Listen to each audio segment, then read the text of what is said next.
Welcome to Sexin Flexin Live Sunday, guys. What's up? Go ahead and introduce yourself. We'll start with Nate from the top. Nate's on mute. Yeah. Sorry, guys. That's Nate from Miracle Reptile. How's it going? It's Brandon from Mel Hogs. It was Alvaro from Clover's Reptiles. And everybody here works with Hognoses, correct? Correct. Yes, sir. Anything else besides Hognoses? No, not in a quantity wise. Just have a couple pets here and there, other than the Hognoses. Yeah, I breed Ackie monitor lizards also, and just started with some California red-sideds. Haven't bred them yet, but I got a breeding pair, so hopefully soon. Yeah, and then I just have Hognoses as well, and then I'm going to start breeding some vanishing pattern ghost Hondurans as well. So that's all I've got going on. That's dope as hell. Hell yeah. All right, so what do you guys want to know? Got 3 Hognose guys on. We want to know as much as you can tell us. All information that we're about to ask. Go ahead. Like, start with your first question. All right, let's start with what got you guys into Hognose. Nate, you want to start? Yeah, I'll start off. Yeah, I've obviously been into reptiles pretty much my whole life. And then COVID kind of changed everything, from my other job or my other business. I work, own a gym. So that kind of gave me a lot more time to rethink what I was doing in life and start a little side hobby. And so I started collecting reptiles again a little bit more and jumped into Hognose because they're a pretty cool looking snake. There's a lot of different morphs. They're kind of different than your corn snake or things like that. And they're pretty easy to work with. So it's kind of a good, this was my first time breeding reptiles, even though I've kept them my whole life. So I thought it was kind of a good species to start working with and try out. So that's how I got started with Hognose. Okay. Yeah. So myself, Mellow Hog. Yeah, go ahead, Mellow. Or Alvaro. Go ahead, Alvaro. I'll let you go, Alvaro. I'm the one who messed up my name in chat. Yeah. So myself, I kept reptiles when I was younger. Got out of them once I when I went to the military. Just never thought about it back into them. And then my daughters watching Snake Discovery got into Hognoses again. Kept asking me. I was like, you know what? Let's try it out. Bought 1, bought 3, and then we're up to 16 of them. That's actually really cool. Yeah. Man, that's how it happened. For sure. Yeah, so for me personally, I mean, my entire life, my parents weren't really fond of pets, and especially not reptiles whatsoever. But I was always kind of like that kid who was always into like fantasy dragons, and I would always read like the snake books and stuff like that. And then something about Hognoses, I mean, just like the amount of different morphs and just overall their personalities and just the size that they get to, it was manageable for me to kind of just understand and want to be able to just increase the amount of them that I have and just to breed them. Because, I mean, this isn't that big of a room, but I have about 25 all in glass enclosures, which a lot of people say can't really be done, but we got that going on. So I just think that they're a very cool snake, and it's kind of for people that want a smaller but more manageable snake, it's like the perfect thing.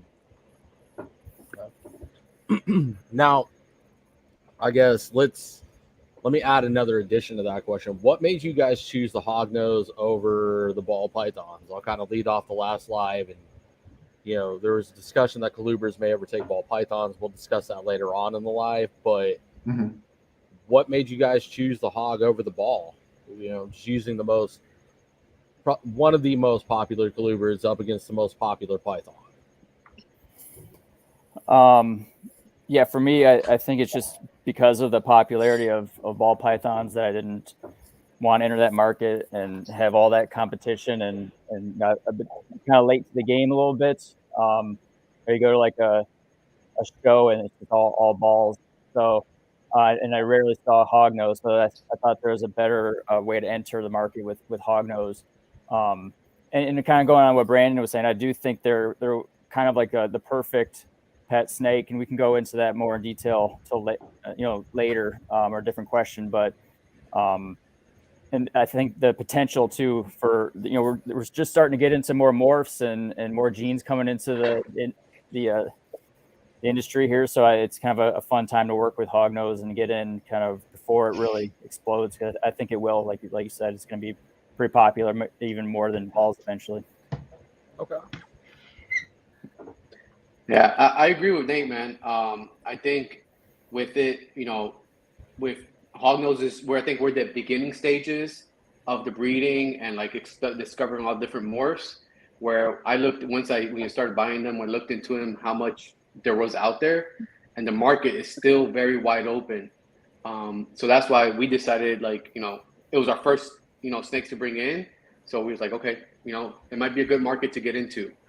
I think, like I said, I think we're so in the beginning stages of Hognoses, where the ball pythons are further in. You guys have discovered so many different morphs, and where there's now, it's not really discovering how many more other morphs there is. It's combining in balls. It's combining the morphs you currently have. Where in the Hognoses, we're still trying to discover the different morphs that we can get out of them. Okay. Yeah. Hell yeah. Yeah, that's actually a really good point. I mean, really, that was really good, Alvaro. Because I mean, for instance, we have in Hognoses, I mean, compared to balls, I think we focus more on recessive genes and stuff like that, simply because there's more of them available. I think we only have 2 really known and complete dominant genes, and not 2. I don't even know if we have a dominant gene that's confirmed yet in Hognoses. Yeah, I don't really think we do. So it's like we have a lot of triple visuals that we're going for and quadruple visuals, but it gets to a certain point, and Nate and I talk about this pretty often. There's a lot of just pink snakes at Hognoses, where it's like you add so many genes and certain things, it's like you don't even know what's popping out sometimes. But then you have a double gene, like a storm cloud, which is now all of a sudden a blue and black snake. So it's like there's so many different variables in Hognoses that you can just start throwing stuff at. Then you add super Arctic into that, and now you get a translucent / like multicolored snake. So it's like things like that. That's what attracted me to go towards Hognoses more, mainly because it's like it felt harder in a sense, but easier. So Hognoses total have about 12,000 sold on Morph Market. Ball pythons about 240. I think 240,000. So it's like the comparative difference is Hognoses are catching up.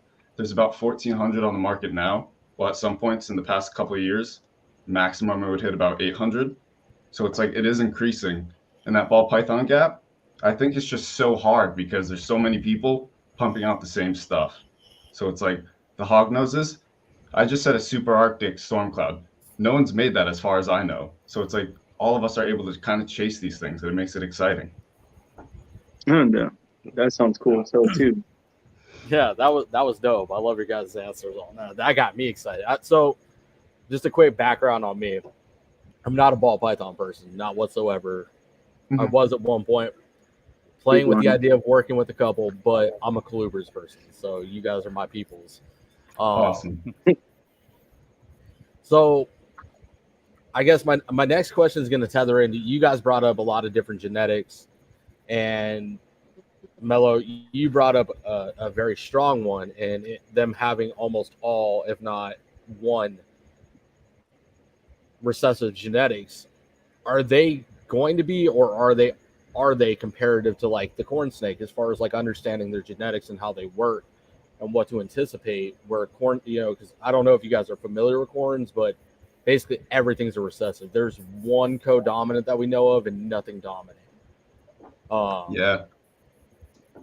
And I think that applies to most colubrids. I know there's going to be a handful that break the rules, but we see more recessive than we see co-dominant and dominant. Do we want to bring up Skullface right now, guys? Yeah, we get into that. Yeah, right now with Hognose, there's really only two like real, or I'd say two dominant or incomplete dominant genes, which is the anaconda gene, which reduce the pattern, and the Arctic or super Arctic, which is more of like an enhancer gene, or it changes the changes the saddles, and it changes the scales, and like Brandon mentioned, the translucence of it, and so it's pretty much everything else is snake. Yeah, everything else is recessive, so it's pretty straightforward where you know what you're going to get if you're just working with those two. Either it's going to be a visual or a het.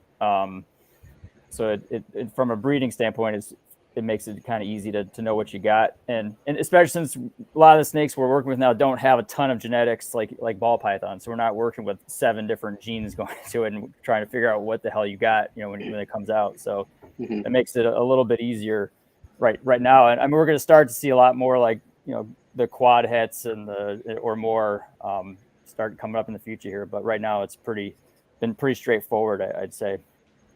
Yeah, I was going to say, you don't hear the word allelic in Hognoses. That doesn't pop up. So, like, there's one gene that people thought was probably similar or allelic. So they thought sable, which is a very popular gene. It's what makes sunbursts and stuff like that, just these incredible animals. Not many people that aren't super into Hognoses know of the Swiss chocolate gene. So it's also a gene that makes just the snakes hypermelanistic. And it's by a breeder named Jules Toth over in Switzerland. So some of these snakes that he's pumping out are just like purely like black snakes.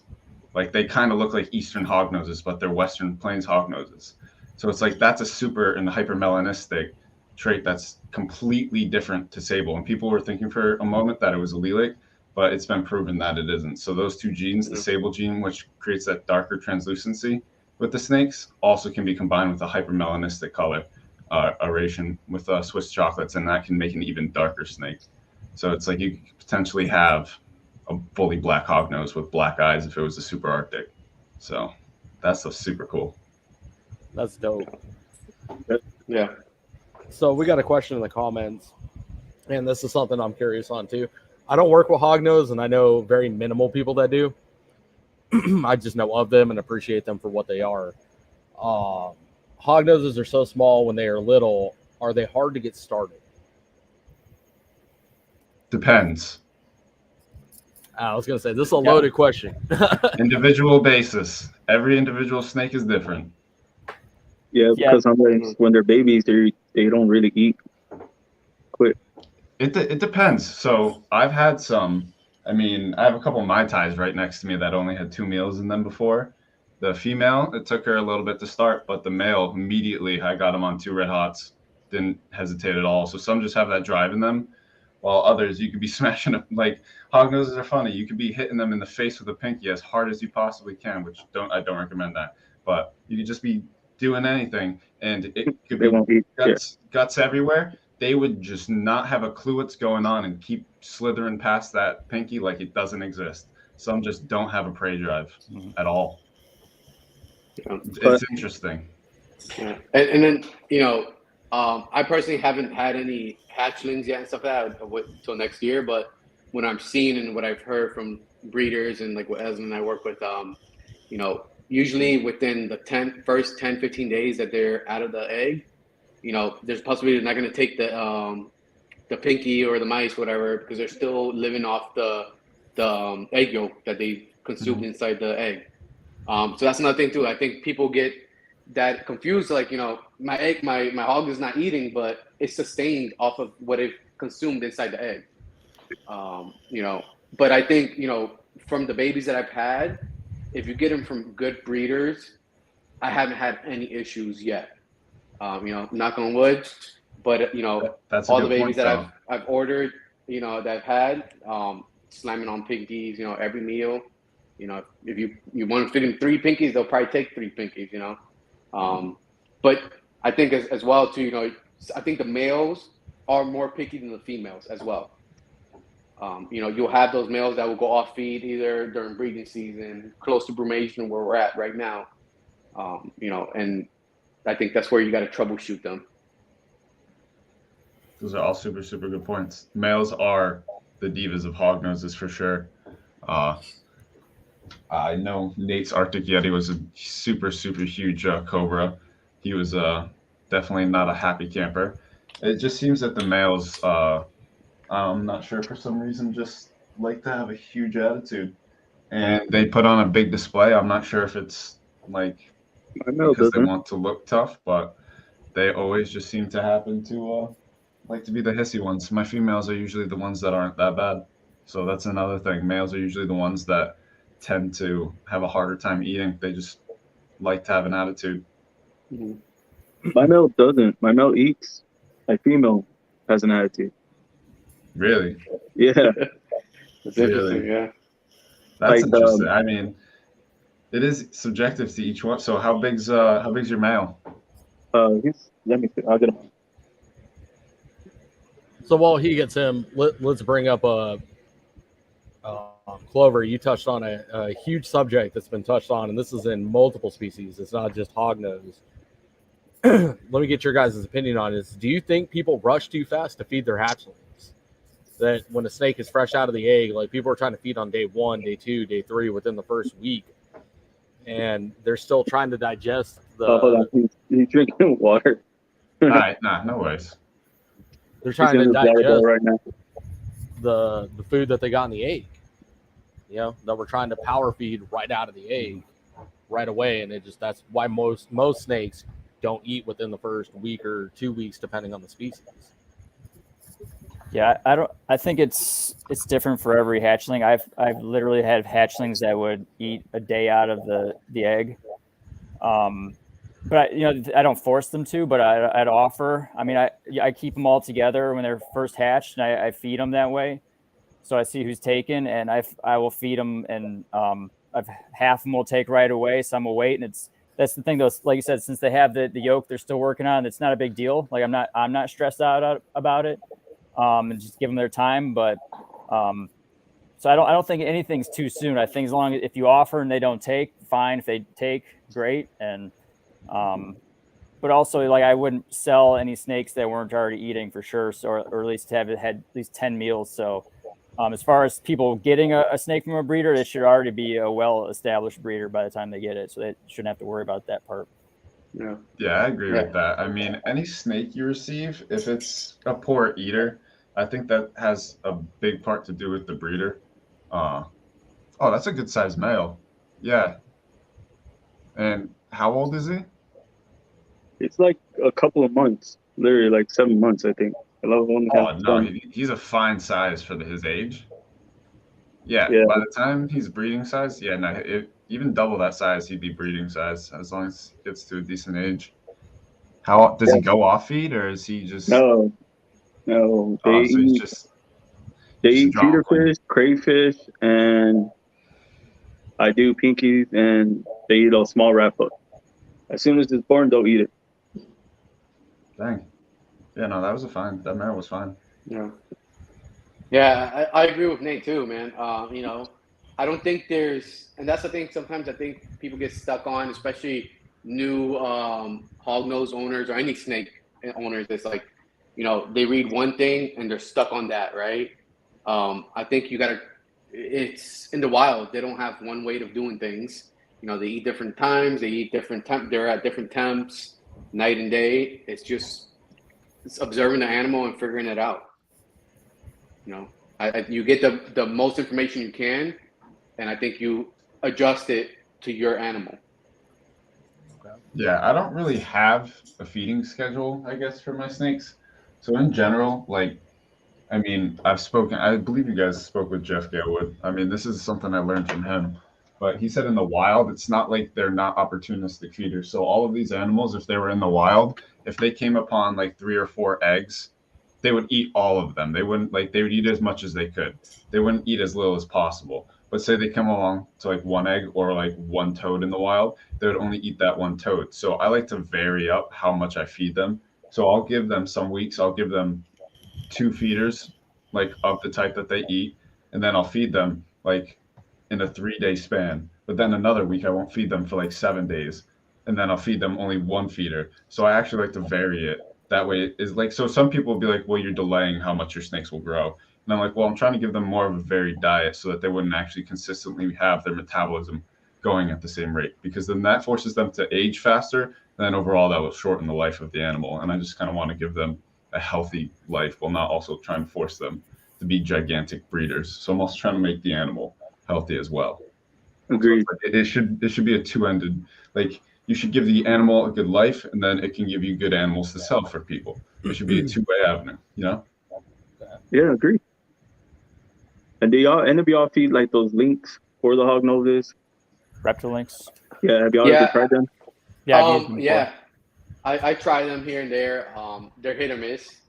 There's some that, some of the snakes I fed today this morning, and there's some of the snakes, if you put it in their face, they're gonna hiss back up. If you put I'll put a Reptilink and then I'll switch it up to a mice, and they're gonna take it. Back to saying every animal's different. You gotta figure it out. But I do try to vary. That's why I got Reptilinks. I'm trying to vary the diet. Just because in the wild they don't eat just strictly mice, and the mice is a higher fat content, so it does it does. There's studies of fatty livers, fatty hearts, and stuff like that because of high fat contents from the mice. So I personally, what I'm going to try to do is I'm going to try to source different feeds for my mice, for my snakes. I just got to find a good source for every type of feed, either quail or frog legs and stuff like that. I personally don't think the Reptilink it's a total alternative to mice. I've never tried them. I don't even know like the price scape versus how much an actual feeder would cost. It's a lot more. A lot more, exactly. Yeah. So it's a big sacrifice, and I think in general it probably should only be used if you desperately need to. I mean, for some of the non-feeding snakes that I have at home here, my girlfriend actually feeds them. So they're from Nate, actually. They're a couple AAAs with their 66 plus snow females. So what she does is she actually sends them with sardine water. So she'll get water from sardine cans that she'll buy just at like a regular grocery market, and she'll generally just dip the pinky head in it. And usually they start taking with sardine water. There's so many different scents you could try. Even eggs. So hard-boiled eggs, or soft-boiled eggs, they eat that, like just little chunks of that, salmon. So there's so many different things you can try. Hognoses in the wild, they eat toads. So it's like, I wouldn't recommend feeding wild toads to your hognose, but just letting you, people scent with, actually, I know people who do have a toad or a frog that they scent their pinky mice with, specifically have it for that reason, just for hognoses specifically, because they eat off that scent. So it's like, there's so many different variables that you can do. It's like, I didn't know that. Yep. Yeah, I still have some hatchlings from this year that I'm still scenting with, and my tip was I go out and catch tadpoles and freeze them, and then thaw one out or just a chunk of it and rub the pinky on it. That's the only way some will still take. So, but yeah, you can scent with tuna, salmon, frog, egg. People use Vienna sausages, all that kind of stuff. Oh, so. That too. I forgot about that. Not you don't feed them that. You just scent. No, it's the scent. Yeah, you rub. But yeah, no, I would be a big fan of varied diets for any reptile. It just makes it hard. Feasibility. Sometimes you can't catch wild stuff because of parasites and all that unless you freeze it and thaw it. I don't know how freezing frogs and thawing out would work very well, but I guess I have tried the Reptilinks and I do like them. They, like you said, they're a little more expensive, especially if you have a big collection. I've used them primarily for my breeder females when they're building eggs or when they're gravid. It gives them some varied diets. I feel like that's important for trying to get a different nutrient profile for them. But yeah, that's why, like Alvaro said, it's like in the wild, they don't even eat mice. We're just kind of forcing them to do that because it's easier for the keeper. So if there was a way to make it, easier or feasibility is such a huge option, though. I mean, I have to feed at least. If I feed all my snakes at once, I could go through at least 50 to 70 feeders at a time. And it's like I don't even have that many animals. So it's like trying to do that with reptilinks or with toads or with anything like that would probably start costing me in the hundreds of dollars every time. Yeah, you It could would be tough. probably have your own colony, like the question in the comments here. I'm sure you could possibly breed toads or frogs. Toads or frogs? That would be. That's what they're asking right now. Yeah. Yeah, so it's you could do that, I'm sure, on a small. So like the way that people have like little rat farms or little mice farms, you would have a little toad farm. Yeah. The only problem is I don't think frogs breed all year round. So you get a bunch in the beginning, and then you'd either have to freeze them or you'd run out, and then what? If all your snake will eat is frogs, then you might be in trouble. But I know. Yeah, and I think that's why there isn't a good steady supply of like frog legs, stuff like that, because of you can get quails and mice, you know. I know people don't view frogs the same as mice. I don't know. Do they? Like, do people consider frogs like pests as the same as like mice? Do you think? I don't think so. No, not like pests, but I know a handful of breeders that work with lizard eaters only that breed their own lizards for that purpose. Because I mean, you go out and try to buy feeder lizards, and you're going to go broke 10 times faster than any other in the world. Well, I guess like I see venomous keepers do that with the lapids that will only take like or vipers that will only take like geckos and stuff. It's like I always was sitting there when I was a kid watching Viper Keeper, like how is he managing to like afford all of these geckos? And now later on in life, I'm like, oh, he bred them. So well, I mean, so you think about it now. You got to breed geckos, and you're breeding your snake and all that other stuff. You know. I know. And now you got to breed crickets to feed the geckos. It's just huge. Yeah, it's just more work. But like last night, I met a guy that was breeding ball pythons to feed his milk snakes or something, just to feed the milk snakes. Really? Yeah. Who is breeding ball pythons to feed a milk snake? I want to talk to this person. I got to know more. Kyle. Why? Kyle. Levi, you know Kyle. Too big? He has a huge grudge against ball pythons. He was like a ball python breeder at one point. Yeah. He failed. Now Kyle just hates ball pythons. Yeah, Kyle from D20 Exotics. He's breeding ball pythons to feed to his snakes. Yes. He said it last night on Ronnie's live. Okay, I'm going to be messaging him because my curiosity is like through the roof right now. Like I would drop this to text him. I'm so curious. Are you sure he's feeding a milk snake? He said milk snakes and something else. It was orange. It looked like a milk snake too, but it's not. Like a Caribou or like an Eastern Indigo. Is it a black milk snake? No, it's like orange. It looks like a Nelson milk snake, but it's not a Nelson milk snake. Or is it a Honduran? Is it just like a tangerine Honduran? How big is it? Big? Is it like 5 Yeah, it's pretty big. Yeah, it might be a tangerine Honduran. It's gonna be a full size, and I mean, a hatchling is really where you have to stop at that. I mean, there's. Oh yeah. He must be literally just right out the egg, just giving them to him or something. Yeah, I don't know. But I was like, dude, you really breed them just to feed to the snakes? He's like, yeah. I was like, no, my bad. I think it was corn snakes he breeds to feed to the snakes. That makes more sense. That makes See, I'm telling you, my curiosity factor went like through the roof, but it's not unheard of. Like I know somebody that breeds ball pythons to feed his cobra, and I mean, yeah. But anyway, that's Quentin. He doesn't do that anymore. Oh, I thought he did. Anyways, moving on. Well, kind of moving on. I was curious. I was like, what kind of ball python? Like just a regular at the pet store that you just didn't like? I know people that breed normals just to feed their cobras and feed their bigger. Like I know somebody with an Eastern Indigo that'll feed ball pythons off to it. Well, I feel like normals aren't they? I don't know the ball python market, but aren't those you can get one for like $30 at this point? Yeah, $20-$25 wholesale. Yeah. I mean, well, no, because breeder females go for $175-$200 right now, man. That's insane. No, I meant like a baby. Oh, like a baby? Yeah, like $25 maybe. Yeah.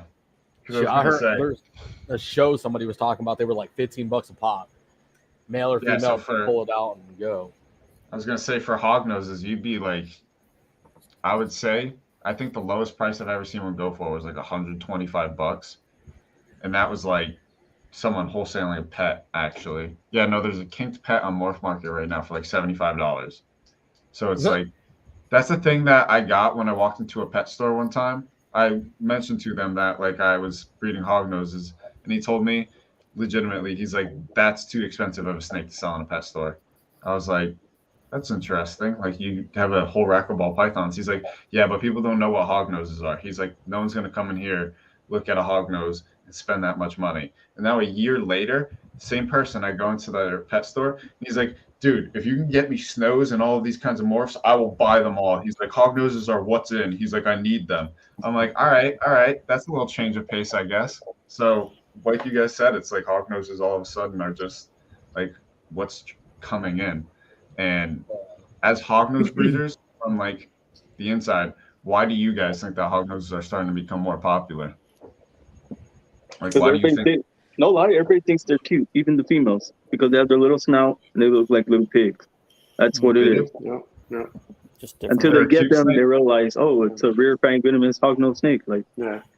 I think but they gotta chew on you. The appearance, right? How cute and stuff like that they are, and at first the size of them. You know, you see even a hatchling ball, right? It's a big snake. Big. Most people are gonna be like, damn, that's a big snake, right? A hognose, even an adult male, it's a small snake at that point. Yeah. So I think that's another big part of it where people are more willing to try it out, you know, and just on the sheer size of them. See, it's not a big snake, and that's what most people want. Like I always get asked, how big do ball pythons grow? Compared to a hognose, they're like what, 3 feet? Yeah, so 3 feet on the big side. So that's what it is. That's all it boils down to. It's like they want small snakes. Nobody ever wants a big snake. So yeah, that's a 3-year-old adult female, and she's on the smaller side for. So some of them can get to about, let's say 300, 400 grams, but at that point it's just like they can start getting obese unless it's like a longer snake that like is more muscular. But she's a decent size, and this is a sable. So all right, let's. I always promise controversy, so here we go. Let's do it.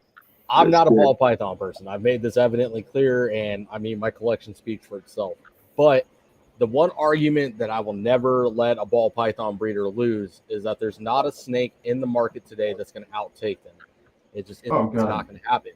Now, I know it's me versus you three, but the conversation that just happened is the exact argument that I make for colubrid not being able to take over ball pythons. Granted, they're cute, they're small, they're the perfect size animal, but they're difficult to get eating.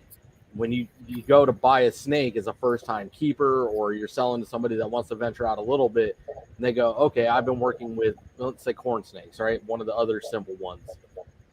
I want to get into something else. Oh, have you heard of ball pythons? They're bunch of genetics, super easy to breed, super easy to sell, super easy to keep. And then, we got hognoses too, but they're sometimes finicky eaters, been known to be more finicky than ball pythons. They only eat a certain species unless they're switched over. They have attitudes where they can get hissy, they can get snippy, blah, blah, blah, blah, blah. Right? There's more cons when you're trying to sell other species to ball, versus a ball python. Do you guys agree, disagree with that? And I guess, okay, let me turn it into a question. Would you guys agree or disagree? And how could you change that in general? Like how would you help the hog overtake the ball python? Well, I think that comes down to pretty much a point that we've been revolving around, talking about it all night, and that comes down to the breeder. So all of those things, and you're saying as someone who's trying to come and buy a hognose, correct? Like from the perspective of that? Yeah, like let's say like the person walking around the expo looking for a random snake. Okay, so I would say, like I just did, that it's up to the breeder. And so each one of those snakes at an expo, I think you should be bringing, should be ready in every sense for that person to just immediately pick up and have them ready to go. So if that means that you're going to take even an extra month or two to put in the time and care into that animal to make sure that the next person who receives that, like, can pretty much pick up a dummy's guide on how to take care of snakes and be the worst person ever. Hopefully not, but that snake should give them the benefit of the doubt and completely do its best. And you should have raised it to its best so that that person could fail in almost every avenue and it would still thrive. That's how I want to raise all of my animals to be, and that's how I thrive to have it. I want those animals to be perfect for someone else to the point where I feel like it could have left weeks or months ago, but I know it's such on a good track that that person will have no problem with it. I want to have that confidence, you know? Yeah. Okay.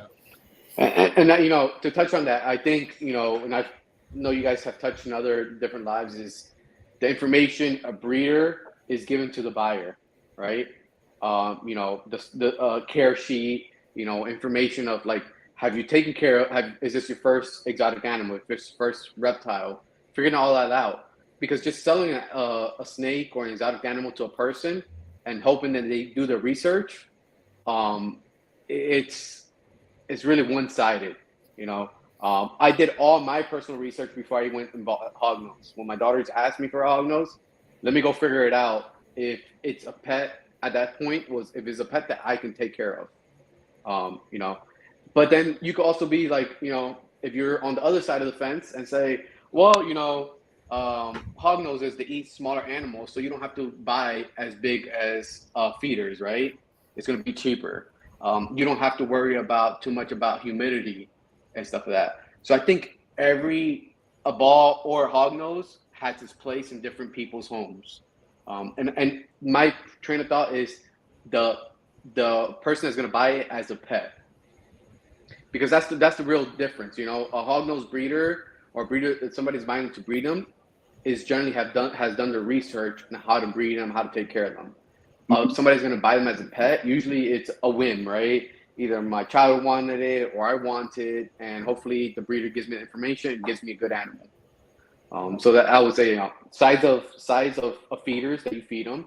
It's, you know, some people are afraid of rats or don't like rats, you know, so if they could see a mice and deal with a mice easier, it's cheaper to feed a mice than a rat. You know, what's a full-size rat cost right now? You know, if you're gonna buy a live rat, like $5. $5. Yeah, for $5, right? You're looking at full-size mice, maybe $1. Okay. You know, if that. If you're buying, you know, from frozen thawed, you know, breeder, you're probably getting them for like 50, 75 cents each. So that's a little cheaper on that side. And I think, you know, the humidity side of keeping humidity track and making sure they're moist enough as a ball, where hognoses can thrive in a arid environment. We just throw some aspen in there, a water bowl, and they're pretty good to go for the most part. Bro, for the most part, I agree with y'all, bro. For the most part, I think hognoses are the easiest to take care of when it comes to like substrate and stuff like that. Because in substrate, you can just put them in aspen or some. I've seen some people use sand. I don't know why, but no, I would not. Yeah, I've seen some. I'm just like, why? The zoo local to me uses sand, and I kind of wanted to like get in contact with someone there and ask them why they use sand. Like, it has me curious why the zoo uses sand. So and then it all comes back to like when they Google stuff, they always see that it says the hognose uses snout to dig, so they assume they dig with their nose to go into the sand. So that's why people put sand. Yeah. But, you know, as breeders, and well, I'm going to say me as a future breeder, and, you know, Nate and Mello and stuff like that, it all falls back on us informing our buyers or who people are going to buy our animals. I think that's where it starts and that's where it ends. You know, it's like how much information we give and how much information we get from the person that's going to buy our animals. You know, are you guys going to sell any random person an animal? Or you're going to at least try to inform them this is A, B, and C, what you need to take care of this animal. Yeah, I agree with that completely. I just sold a snake not too long ago to a first-time owner who I could tell she was kind of nervous about it, but she did her research and, you know, she was ready. But I had the snake she had picked out was not the best eater. So So I convinced her to take a different one, just knowing that, you know, it'd be stressful on her if it wasn't going to eat, or if it was having issues, or if she wouldn't be able to troubleshoot as well. So I gave her a different snake, even because I knew that, you know, she didn't have that expertise to figure it out on her own yet. So I think that that goes to back what Alvaro was saying, where it's like the breeder needs to ask these questions, or know his buyer or their buyers, and see what kind of snakes they could deal with. So that's a huge part of it too, because I don't think hognose are hard to get started, to eat or to keep or any of that stuff. So I think it comes down to husbandry. If you're doing it right, they're going to eat, or they're going to be just fine. So education is the first part of that for sure. Yeah, environmental conditions are really important for hognoses. A lot of people don't realize that. Like their ambient temperature, like even in the past week, it's gone down about 5 degrees where I am, and I've noticed like a change in my animals. So trying to keep a consistent ambient temperature is really important for them, because they notice those temperature fluctuations, and that causes kind of a bit of a flurry in some of them, especially the males. I notice they start to become more, I guess, aware of their surroundings, and they start getting more jittery and start trying to hide more and start curling up more. So I've noticed that they become more aware of temperatures, because I live in Rhode Island. So currently the temperatures in my room that I'm in are 78.9. So I try to keep it around 80 degrees, even in the temperatures where I think it's, I believe, outside right now, it is 49. So I'm able to keep this room relatively warmer than outside. Yeah. So it's like trying to keep the comparative temperature difference is definitely difficult for people like myself and Nate, because he also lives in a relatively colder temperature, lives in Ohio. So it's cool when people like Alvaro, who I believe you live in Miami, right? Yeah. Yep. Yeah. So all of us have to have different kind of approaches to taking care of these animals, because his humidity is much different in Miami than it is here in Rhode Island. So he has to account for that. And then his temperatures stay higher. So he'll probably have to have air conditioners on while I have to have the heat on. So it's like all of these things come into effect with these animals, and yet they still kind of thrive in these different environments. Because, I mean, like you mentioned earlier, they're really not that hard to take care of for colubrids. I mean, you give them some substrate, you give them a little water dish, and they have at it. They have the time of their life, because they're burrowing species. So they do what they do. They just enjoy their time in the substrate, and that's about it. It's actually, I've thought about getting hognose just because they are like one of the beginner colubrids, and they're super easy, and they bring such an attraction. Like I don't intend to breed them, but it would be really cool just to have them to show off. It's like, hey, this is one that's found. We have Western hognose on the border of Arizona are local to us, so it'd be nice to have another one to be able to show the kids, like, hey, you can find this in the state. Yeah. Yeah. Well, I think that's a cool thing. I have family in Texas, so next time I'm out there, I'm going to try to go herping and try to find some hognoses and stuff like that. I was going to say, so behind me, actually, there's a well-known breeder. His name's Kevin Rhodes. He actually has a permit to go out into the wild. So I actually have an F1 from the wild. So the mother he caught wild with a pre-lay shed underneath her, took her into his facility because he had the permit for it. Turns out she was gravid. She laid eggs, and I have a first-generation hognose from the wild from Texas in my collection. So it's like, I think that's super, super cool, because it's like she's literally one generation. Like that snake should have been born in the wild, and yet I have it in my collection. So That's it's like cool. it's super cool. That is cool, bro. That's awesome, actually. I've got a male and a female gopher taken from the wild out here in Arizona that I'm going to start an F1 line with. So yeah, see, exactly. So you're going to have those babies and be able to be like, this is an F1. Like this is the first time these genetics are being put into the industry. Yeah. It's like things like that I find are super cool. I think that's so important to keep those genetics fresh, and the inbreeding down to the minimum and stuff like that, because I think eventually, even though you try to outcross here these bloodlines, there's such a small circle, especially even of hognoses, that some road down the line, it is some type of inbreeding. Those snakes, I think, are going to share some type of DNA. Even if they're third cousins, fourth cousin, whatever. So I think that what Kevin Rhodes is doing is great, bringing those animals from the wild into the hobby.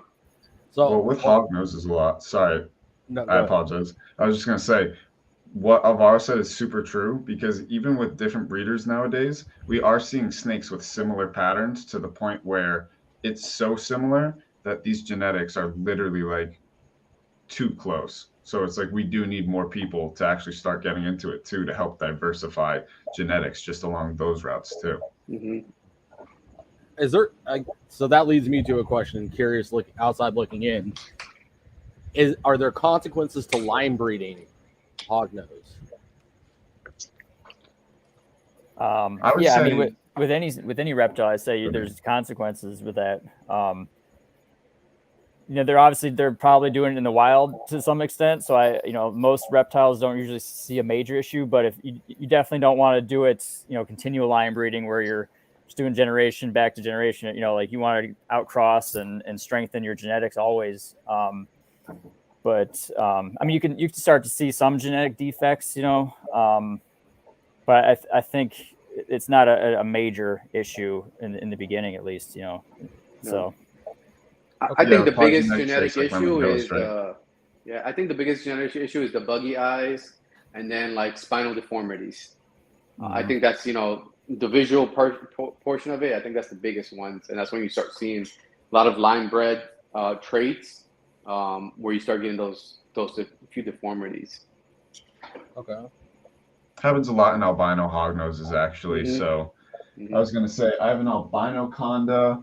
I have a Arctic ultramel conda, and forget what other one. But you guys know the famous rat-eyed blue leucistic rat snakes, like the bug-eyed. So these Hognoses have pretty much similar eyes like that, except they're just big, bulging, like red, goofy looking. So like it looks like they have googly eyes on them, and that really is just a trait of like that line breeding.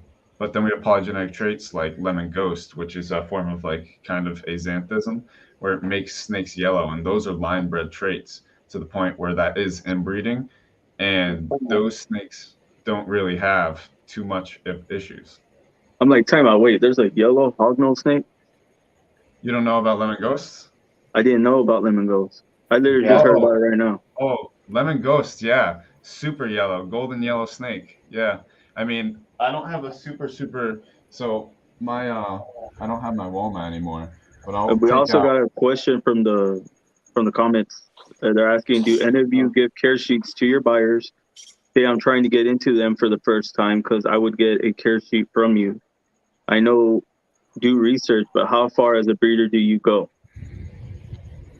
In general, I pretty much tell anyone that gets a snake to text me or call me or anything as much as possible. I mean, I would definitely, based on what we've spoken about, talk about, and continue to do, make a care sheet, because I think that is important to just have a basic thing so that if it's say 2 a.m. for some reason and they want to contact you about a snake and they can't, they'll be able to reference a care sheet, which I think would be awesome. So I'm going to start doing those for sure.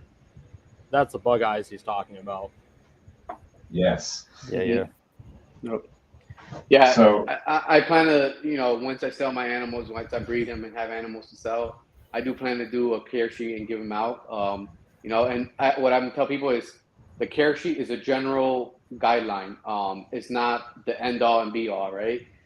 Like I keep saying, you got to figure out, troubleshoot, and adjust husbandry, temperatures, feeding to that animal and where you live at. Yeah, that's gorgeous, Mello. thank you. She's very low expression. So they're usually like, if you see a pure lemon ghost Woma, so she's just a lemon ghost. She doesn't have the Woma pattern, but they are just incredible looking animals. Like some of them are golden yellow and just shine like highlighters.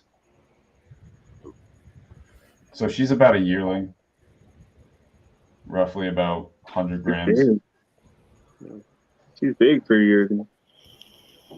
Oh, I have some big yearlings. Like my leucistic girl, she's in shed right now. But And you, Nate, would you have any care sheets? Yeah, definitely give care sheet out. But also just the communication back and forth. Like I let all the people purchasing me contact me anytime through text, phone, Instagram, whatever they need to. That's a huge part is customer service, definitely as a breeder, I think. So my goal is never to get too big where I can't work one-on-one with customers or ask or answer any questions they have. So I think that's a big part of it too, is when you're looking for someone is not to go, to a breeder that's too big or like a pet store or something like that, where you're not going to get that personalized attention. So I definitely strive to do that with all my clients. Yeah. So yeah, Nate, I agree with that.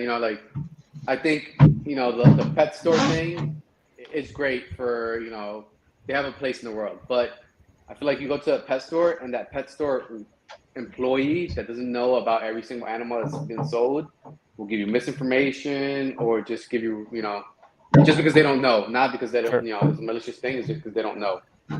Anybody that asks me about snakes or any exotic animals, I always tell them, like, find a breeder to buy your animal from, because they're going to give you the best option and best information from it. Oh my God, that's gorgeous. So this is a Bub's daddy. This is my favorite morph. wow, that thing's incredible. For real. That's nice. Does that? Oh, never mind. The pattern breaks. Dude, that looks like a freaking miniature boa. That thing is sick. I have not seen that. Bro, I love it when they're like thick like that, like they're a little bigger. I have better lighting for y'all. I have like the worst position of my desk in the room. Oh, I feel you. All my lights are on the other side too. You just can't see her like that well. I haven't seen like a clean-sided snake with a pattern on the back like that outside of boas. That's sick.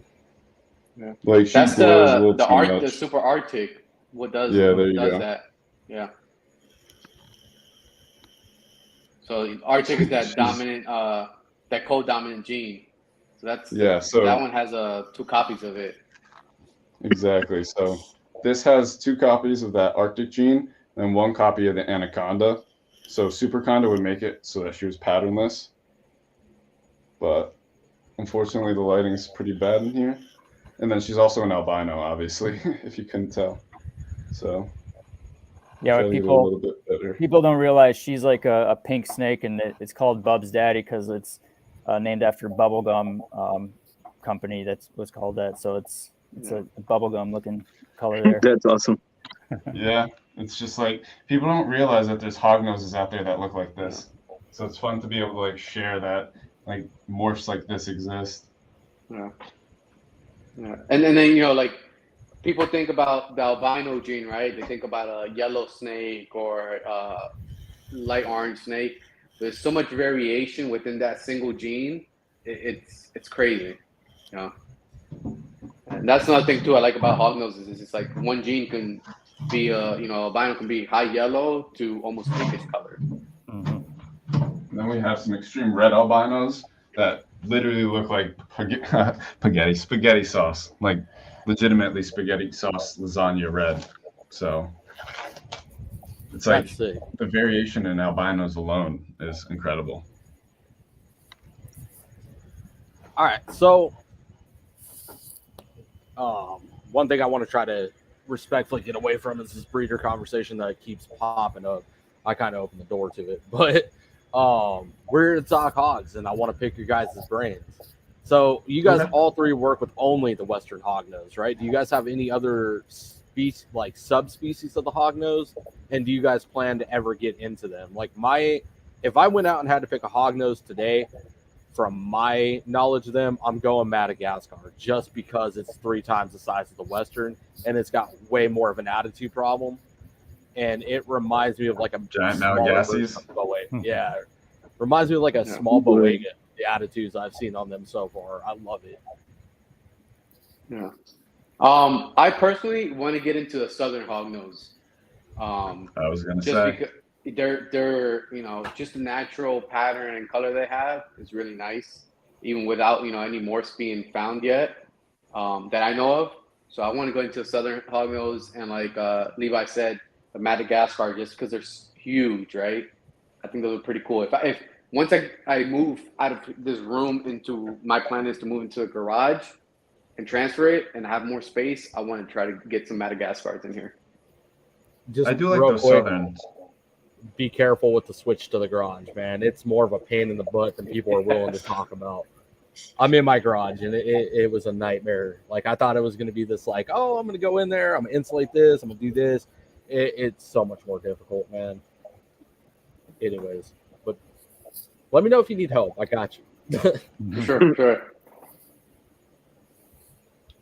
You were saying, Mello? so- Sorry, I didn't mean to cut you off. Oh, no, you didn't cut me off whatsoever. No, I was going to say, so in regards to Hognoses, I'll probably only stick mainly to Westerns. Southerns are like super cool. I think if we're talking about the black and gold ones, right? Yeah. So I'm not sure if you guys have seen Southern Hognoses.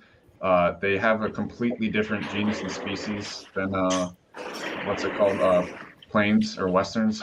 But they essentially are like a black snake with golden bands, and they're incredible species. And a lot of people also don't know that hognose isn't generalized. Like, they're not all the same species. A lot of people don't realize that. It's what Nate can say. He's mentioned this in one of his Instagram Q&A things as to what their nose scoot is for and why they've adapted it over time. You want me to say what it's for? Yeah, go for it. I mean, it's I'm obvious. saying it 'cause- It's just for burrowing in the ground, really. Yeah, so that over the years, and I mean by years, like millennia, has developed amongst several different snake species, and people don't even realize that hognoses are also in pit viper species. So there are hog-nosed pit vipers that are literally meant to like dig underneath the ground and perform the same act. Yeah, look it up. There are hog-nosed pit vipers that people don't realize. It's a crazy thing. So that adaptation. That's not the pit viper, but that's the southern hog. No, that's the southern hog. So that's what they look like without any chain. Like, that's what their morph looks like. So it's kind of being overlit, but it's a golden hog. Yeah, it's very cool. Oh, so it looks smaller though. They are smaller, yeah. They are, yeah. How much smaller? I haven't done much research. I say they're about, a yearling hognose is about the size of them. Another thing too, I live in Florida, so like North Florida, technically there's southern hognoses. And there's a very, they're getting to the point of being endangered as well because of the, deforestation and the urban developments and stuff like that. So that's another reason I would like to get into southern hognoses is, to try to keep that, species of hognoses alive. Nice. I mean, where I live, Easterns are endemic, so it's like I would love to work with them, but at the same time, it's like I love Westerns a lot more, and I don't think that there's much morph like types going on. I think it's just kind of what I think there's bright orange, melanistic, and not too sure of many other Eastern hognose colorations or morphs. Well, Easterns are a little hissy too, so they don't make as good pets, I would say, as Westerns. Hold on. What are you pulling up now? What is that? Yeah, a hognose viper. Isn't that wild? Yeah, boy, that's sick. That's a real thing. It's a crazy awesome thing. So, Really, I need to get that instead. I was thinking about the Eastern hognose, but then I see that I'm like, okay, I want that instead. So that's a real venomous hognose. So people as much as people like to say it as a cool factor thing, I don't consider hognoses to be venomous in the sense that some people say it is, and I know all three of us who are hognose people agree. They're not venomous in the sense that people think of like, oh my goodness, it's going to envenomate me and I'm going to get sick and have to go to the hospital, unless you have anaphylactic shock reaction to it and let it munch on you for a while.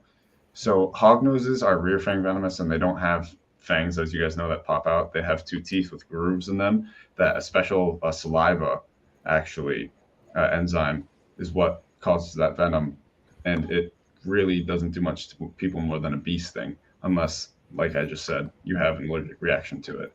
So I wouldn't agree with people who try to call them venomous, but I would say that it is important to let people know that they do have that enzyme in their saliva, so that people who may have bee sting allergies do know that, because it would cause an adverse reaction to people like that. But at most, the hognose bite if you let them even munch on you for a little bit, will cause just wound inflammation and cause you to swell up.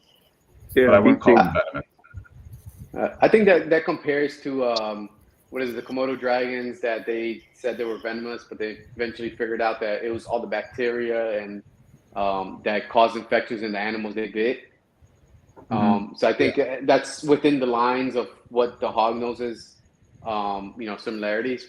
And back to, we're so new into breeding and studying Hognoses that it's just speculation at this point. Thanks. Right. Yeah, and taking a hognose off of you is super, super easy if you're getting bit too. It's probably, it takes less than 2 seconds, and people don't realize how to do it.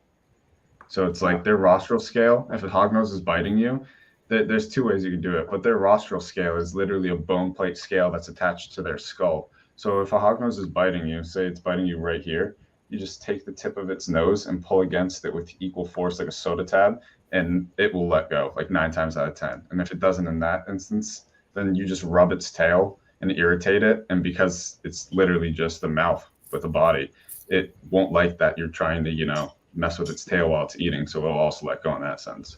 So hognoses aren't even bad to get off you if they're biting you. They're super, super simple snakes. I'm going to try that with other species. Might work. I think an important point to make here too is that hognose don't bite defensively very often either. So that's an important. I've never been bit defensively. To reiterate that they don't tend to bite ever. They'll hiss, they'll bluff strike, they'll close mouth strike.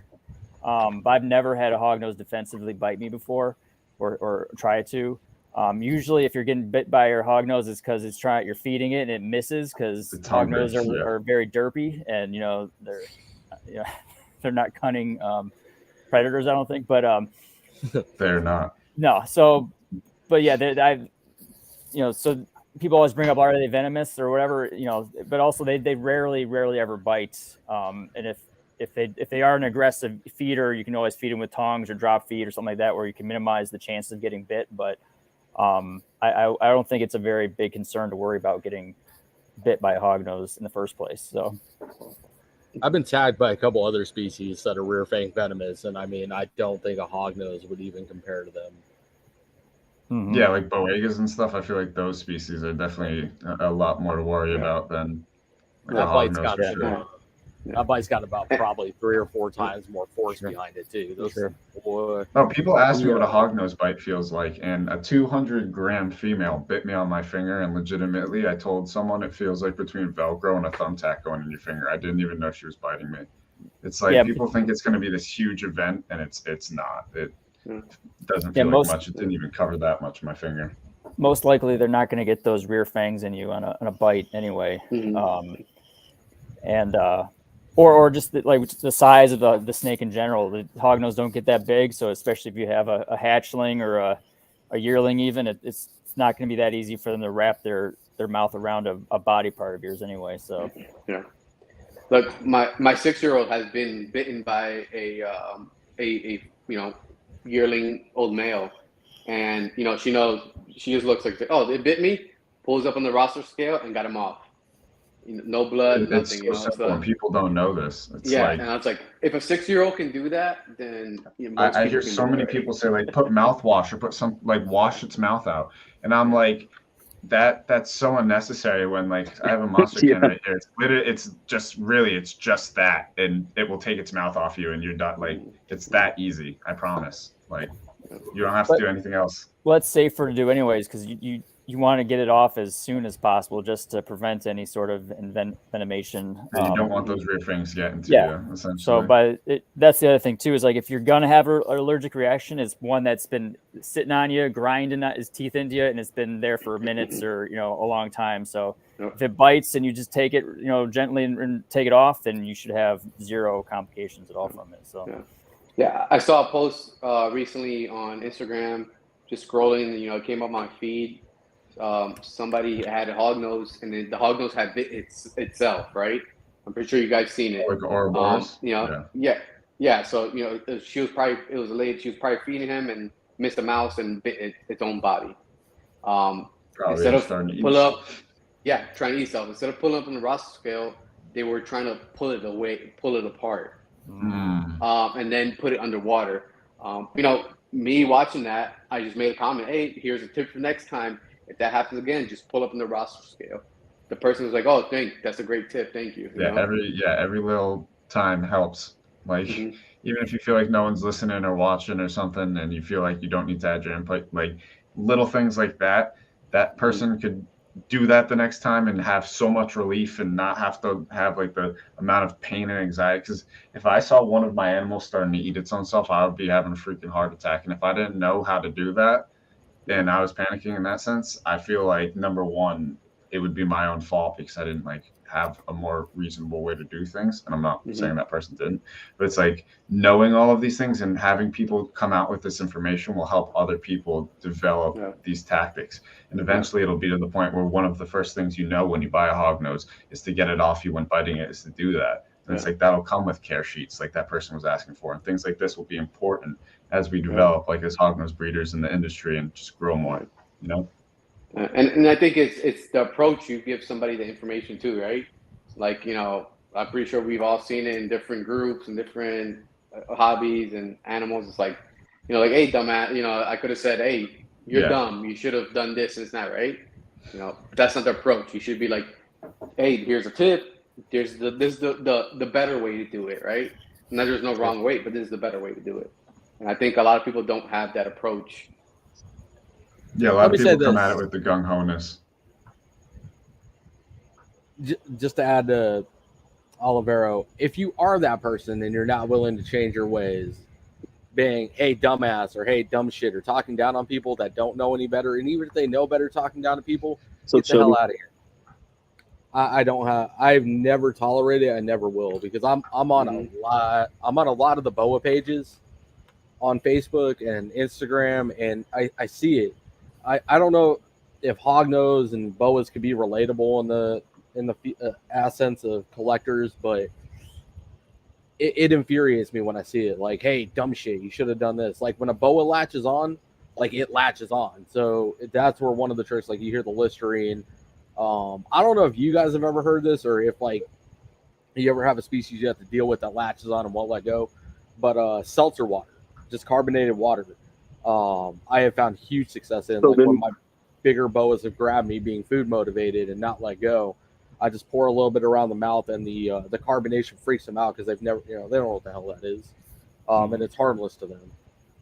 So no hognose will ever be big enough to have to deal with certain circumstances like that. So what about the Madagascar? For Madagascar's potentially, are they constrictors? I don't know. I don't know. I feel like not much is known about those, because I know there's Madagascar, right? There's Madagascar giants, but then there's also blonde. Are those Madagascars too? The blonde hognoses? I'm curious because I've blonde hognose as well. I'm not sure. Giant blonde. There's Madagascar, Malagasy. There's Easterns. There's Southerns. People don't know there's Mexican hognoses too. That's a complete separate species. The tricolors. Tricolors, which are completely mistaken care of in a lot of circumstances because people don't understand they need like 80% plus humidity. So people don't really give them that a lot of the times, and they treat them like they're Westerns when they're complete separate species, unfortunately. Whoa, wait. Let's go backwards. The tricolor needs 80% humidity. Yes, they need extremely high percent humidity, and they're actually really hard to take care of if you don't know what you're doing. They're from like South the southern tip of America. Peru. Yeah. I'm like, really? South They're America, really that hard to take care of? area. Relatively, yeah. You need to be on point with them, or else they'll have health issues. Well, I don't think they're hard to take care of. You just need to know how to take care of them. You need to have the correct information. Yeah. They're not a beginner animal. Let's just say I wouldn't say they're a beginner animal just because they require you to have constant care and always maintain them. And I feel like beginner animal classifies as an animal that a child can take care of in most senses, like one that's kind of absent. I feel like, what's the definition of beginner reptile? I think you just put it the best. Right? That's what I'm saying. So it's like, dude, you just answered the magic question that everyone's been asking the answer for. That's perfect. There we go. Very true. For like so it's like, so that right there is like, tricolors aren't that. It's like a child, if you're telling it needs to maintain 80% plus humidity, and they don't really care to have a mister or do things that this specific animal needs. It's like that child needs to be attentive. And I know with a lot of like kids who get turtles and stuff, those turtles end up going up for adoption and stuff like that because they just think that you leave it there, it's a reptile, be hardy, and that's it. And it's like I feel like species that require extra care a lot of the times, unless it's someone who really cares about that species, it's not like getting its full husbandry care and needs. I'm gonna answer Eden's answer. So I personally don't. I don't think any Nate or anything like that. But I'm plugging Eslin, Exotic Firehogs. He does have tricolors, and he's breeding them this year. So if you're interested, he will have some out there. And tricolors are beautiful. Like yeah, pretty much all of us are. Yeah, and you know, cocoa. You keep them on moist cocoa core, basically. Yeah, I was gonna say pretty much what all of us enforced was just like we said with the Western Hognose, just do your research, talk to the breeder that you're getting it from, and just make sure you like know and have compared all of what you've seen on like online and who you've talked to that owns them and breeds them, and just try to get multiple points of view from different people. That way you have all of this separate information that you can take each with a grain of salt. But then if one person says one thing and another person agrees with them, it's like then you see that information as like valid. And that's how you can build like what you do. I mean, all of us weren't experts on what we were doing when we first got like into this. It's like I put a baby hognose in a 40-gallon enclosure and I lost it for like 3 weeks. It's like a baby hognose, I have them in 6 quarts, if not smaller. So it's like you start off being like a little goofy, and it's not like you're going to go into it life or death. I mean, everyone should have like a general basis, but it's like you shouldn't be like, if I don't have 100% right, I'm wrong. It's like everyone will start off with a little training wheels, but like just at the end of the day, it's like do your research and make sure it's the correct species for you. Well, that's the nice thing about hognose. They're a little bit more forgiving than a lot of reptiles. So you don't have to have it 100% right for it to be okay still. I mean, that's obviously the goal, but you know, if your temps are off a little bit, or, you know, even if the humidity is a little bit off, like hognose are pretty hardy, and you can't mess it up that easily. So yeah. You remember that yellow snake I showed you guys, the lemon ghost? Mm-hmm. So yeah, as a hatchling, when I first got her in, she wouldn't eat for 4 months. So she did not eat for 4 months, and she's already at yearling size. She managed to get back up to that. So hognoses, even when they're picky sometimes, like that was a very bad one. That was one that I feel like shouldn't have left the breeder and gotten to me. She was already small when I received her. But it's like, in that sense, she was like bad. She wouldn't like, that was like the worst example of a hognose I can give you. Like that's like a horror story hognose. Like she would not take food. You would put anything in front of her. She would stay in her hide. She wasn't losing weight, but it got to the point where I sent her back to the breeder. The breeder got her back on feed. I receive her back, stops eating again. So I'm like, what am I doing wrong? I take all of my temperatures up. I change everything. I turn the humidity up. I do all of this stuff. All of a sudden, randomly one day, she decides to eat food. And I have a video on it on my Instagram, and I'm like sort of crying like a little sissy, because finally, like, my snake that nearly died after 4 months of not eating, like, is finally eating. And moments like that, like, even not, like, it wasn't from a breeding standpoint at that point. I wasn't a breeder who finally had a snake that was going to be good for a project eating.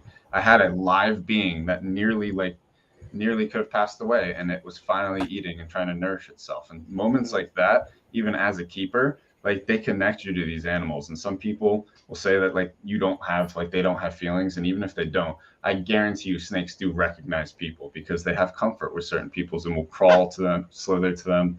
And it's like, even in that sense, even that small amount of bond people like us are able to develop with these animals, and we can, like, appreciate that. And some people won't get that, some people will, but it's like, that alone is like, makes it worth it. That's what I tell people when they ask me, like, oh, what do you see in reptiles? I always go to my retake. You're taking apex predator from the wild. There's very small amounts of animals that can kill a reticulated python. And you're talking one of the most food motivated and difficult species to work with out of all snakes, in my opinion. The bond that I share with my retake is second to none. There's not another bond that I could think of with any other animal or any other human for that matter that I could share with that retic. When I get her out, even at the size that she is, there's a level of trust there that I don't share with. I don't give that trust to my firearm. I don't give that trust to humans. I don't give that trust to my dog. And how big's your retic? She's little over 6 feet now, but even when she's 20 feet, because I work with her day in and day out. Well, no, I was gonna say like even a 6 foot retic is like big enough to just. Like, oh, if she got me, it would suck a lot. My 7 if she foot wants to female wrap you, boa. it's gonna. That's crazy though. Like, see, a species like that would be incredible to own, but it's like people. I feel like certain people don't realize what kind of investment that is. Like you have to invest your life into that animal, and I feel like not enough people do that. Like that's an animal where like you need to make sure you're like. I feel like you need to take more care of that animal than you would like a dog or something, because it's like people think like a dog species, like you got to feed a dog, all right, consistently, yes, but I feel like a larger snake like that, like constant needs, and just you have to make sure that animal is always okay, because it's not in an appropriate, like I'm not saying you're not taking care of it in an appropriate environment, but it's not out in the wild. It can't roam freely. It's in an enclosure where you need to make sure that it's healthy and you got to clean things. Whereas a dog can go outside and poop in your backyard. You put it in a bag and that's it. It's like you need to make sure the health and sanitation of your animal is on point with your care of its enclosure. So it's like things like that are important. And I feel like people don't appreciate that work that goes into that, the poop scooping. Oh, that's why I find them in the wild now, because people don't have that commitment. People don't, yeah. Unfortunately. That's a strong point. Thank you for bringing that up. And I mean, that applies to all the species that we work with. I mean, turtles, lizards, snakes, anything you keep in an enclosure, you have to dedicate to. And then, it's like you said, the retic is literally a lifetime commitment. That snake has the possibility to outlive me at this point. It's younger than I am. Can't think it's like 40 years old? 40 or 50, something like that. I think the oldest in captivity is like 60, if I remember correctly. That's incredible. They're prehistoric animals, man. But yeah, any of the reptiles. Hognoses, I believe correct me if I'm wrong, guys. I believe maximum about 20 years is what you'll get out of a hognose. Generally 15, 20 years. So it's like, and that's in captivity as far as I know. I mean, pretty much there's only a few people that have been working with them for decades at a time. So it's like, Alvaro said, like the research is like, it's kind of like a bunch of us are just kind of now, I mean, there's baseline research, but a bunch of us are now kind of collectively all testing it out as the animals become more and more popular and the care for them becomes more and more available to find out,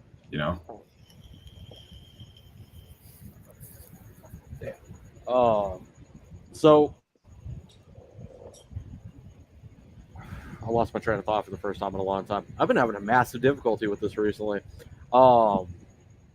Actually, I mean, everything they're talking about is like really good. It's pretty much what we were going to ask, and they just keep going into without even asking the question, they just keep talking into it. I'm like, okay, no question. They're just going to go. So I thought that was pretty awesome.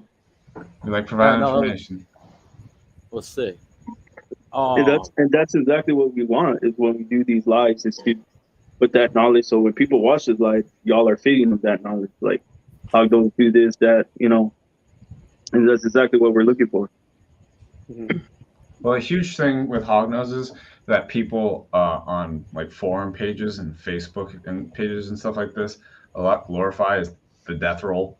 And you guys know what that is? The death roll? No. ROLL. When they play dead? Yeah, when they play dead. Yeah. So in all of my experience of owning Hognoses, I've never had one ever do that. Just hatchlings usually. Yeah, it's usually hatchlings fresh out of egg and stuff like that. And people think that their hognose for its entire life is going to be like this goofy thing where you'll like go in, poke its face, and it'll spin around and do this death roll, and you'll have this animal that doesn't happen. Like I've scared the absolute bejeebus out of some of my hognose, and I know that because they are a hissing species. So you'll reach in, say you scare a hognose, you wake it up, it'll hood up like it's a false cobra, it'll hiss at you, but like nothing more. Like that's the best you're gonna get. And that ties back to what you're saying, like, there is some kind of connection, right? They realize that you're not an immediate threat to it, so there's no reason for them to play dead. Mm-hmm. You know, they might be a little defensive, hissing, hood up and stuff like that, but if they've realized like, okay, this guy is not gonna fucking eat me, you know, That's pretty because much it. yeah, you know, like Nate was saying, newborn, you know, straight out the egg, they don't know anything but their instincts, so they might do the you know, play dead. I've seen in the wild it's more constant where adults play dead because they haven't encountered humans and stuff like that. But captive bred, they've already learned like, you know, this human's here to feed me and take care of me.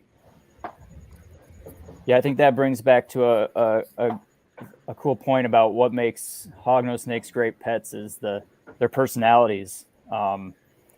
They are, you know, like they hood up, they hiss, they sound like rattlesnakes, but then you can pick them up and they calm down right away. So even if I've had ones for 2 years that will still hiss at me and bluff strike me when I go in to pick them up, and then once I get them, they're like, okay, you got me, and then they'll just be totally chill. And so I think it's a fun thing about keeping them is that they have such crazy personalities or different personalities. I have some that you can just go in and pick up right away, and there's like limp noodles, and they don't have a care in the world, and some that are more aggressive and you know, have the personality. So I think that's what makes them so much fun is they're all different too. Oh yeah. So some are just like, some are those snakes that will never calm down. Like I have one that no matter what, he's always in like short king mode where he's just like 2 feet tall, like super angry at the world. He's kicking your shins. Like he is so angry that he just, nothing will make him happy. But the thing is, he never moves defensively. He'll slither around, he'll be normal, but he'll hiss and strike at you if you move. So it's like on his rules. So all of these hognoses, like for instance, who like Lola down there, like all of them have their personalities, like Nate said. So Lola, I love her, but I never put my hands in her enclosure because no matter what, who you are, she will bite you. And it's not because she's defensive or anything. It's because she thinks it's feed time, no matter when. So you'll put anything in. You could put a pen in. You could put this cannon. You could put tongs in. She will run up and try to bite it. God bless her. She's just dumb as a rock and tries to eat everything. But like that's how all my of them girl have is. their own personalities. Yeah. So it's That's like exactly how my girl is. That's how my freaking. I have a corn snake with that exact personality. If I stuck a pen in there right now, she'd bite it and try to eat it. She tries to eat the water when I fill her bowl. yeah. And then another one I have. So another sable that I have, a water dish that she has. No matter how many times myself or my girlfriend changes it, she fills it up with substrate immediately. So like covers the entire water, like fills it. Like I don't know why, but that's her personality as a snake. She hates the water in her enclosure. So she'll just fill up the bowl of substrate. And it's not a freak thing. She does it every time. And I've owned her for a while. So it's like these snakes have their own personalities. She doesn't, she just doesn't like water. So it's like all of these snakes are super individual. Like, and people don't give them the credit for that. It's like they have personalities. I mean, on top of that, though, like, I don't think we ever see hognose get rehomed or needed to be rehomed as much as we do ball pythons, retics, you know, boas and things like that because they're smaller My species. community, I'll cancel you out. I'm gonna pull Eric out of my page. I screenshot every rehome on my Facebook page. And For a hognose snake in Arizona, we rarely see anything down here in Texas. So. I think Chris is just and I think Chris is just the quantities out there, right? You probably see more ball pythons because there's more ball pythons out there than hognoses. You know, I think back to what it says. You know, people could try to commit to an animal and don't realize the work that it needs, and just like, okay, you know, I'm just gonna rehome it. I'm gonna, you know, put it on Craigslist and hopefully somebody buys it. You know, I've seen multiple people that go on Craigslist, put hognose, and it's just, you know, rehoming here. I've seen 10 within the last year, people rehoming the hognose. I was going to say, I don't think people people who get a ball python generally as a pet only and don't know the reptile industry, I don't think if they've seen a real full-grown ball python understand what they're probably getting themselves into. So for instance, it's like, I've never interacted with a full-grown ball python. Like personally, I know that might sound weird to some people, but I do know for a fact that the thickest hognose that I have is probably half the diameter of this can, and that's a reason why they're so easy to take care of. Is that they're not for lack of a better term, like a girthy species. They're smaller and get up to 3 feet as a female, so it's like 3 feet by maybe 2 inches in diameter, and it's an easy to take care of snake. And I know ball python, some of them can get, I don't know the gram weight, but I've seen some listed at like 1,200 grams. I've seen some listed at 2,500 grams. Whereas in like a hognose, a well-sized female will be about 300 grams. And that's like a female that's at a good size who can lay a good amount of eggs. Anything above that is like, all right, they're perfectly fine. And then approaching like 450, 500 gram range, that's like an overweight hognose. But in the wild, they're having eggs and clutches at like 200 grams as females. And it's like some people are just bulking up their hognoses, and it's like that's shortening their lives. And for me, at least from my standpoint, I want my animals to be healthy. So it's like I try to, if it means I'm getting 2 or 3 less eggs in a clutch, I'd rather my snake live for 2 or 3 more years, you know? And it's like a full grown adult male. I mean, I have a massive male. He's a frosted adult. He's about 5 years going on 6, and he's about 140 grams, but that's big for a male. I mean, males 70 grams, 90 grams. You can breed them at that weight. So it's like hognoses are pretty easy species to take care of in consideration versus a ball python.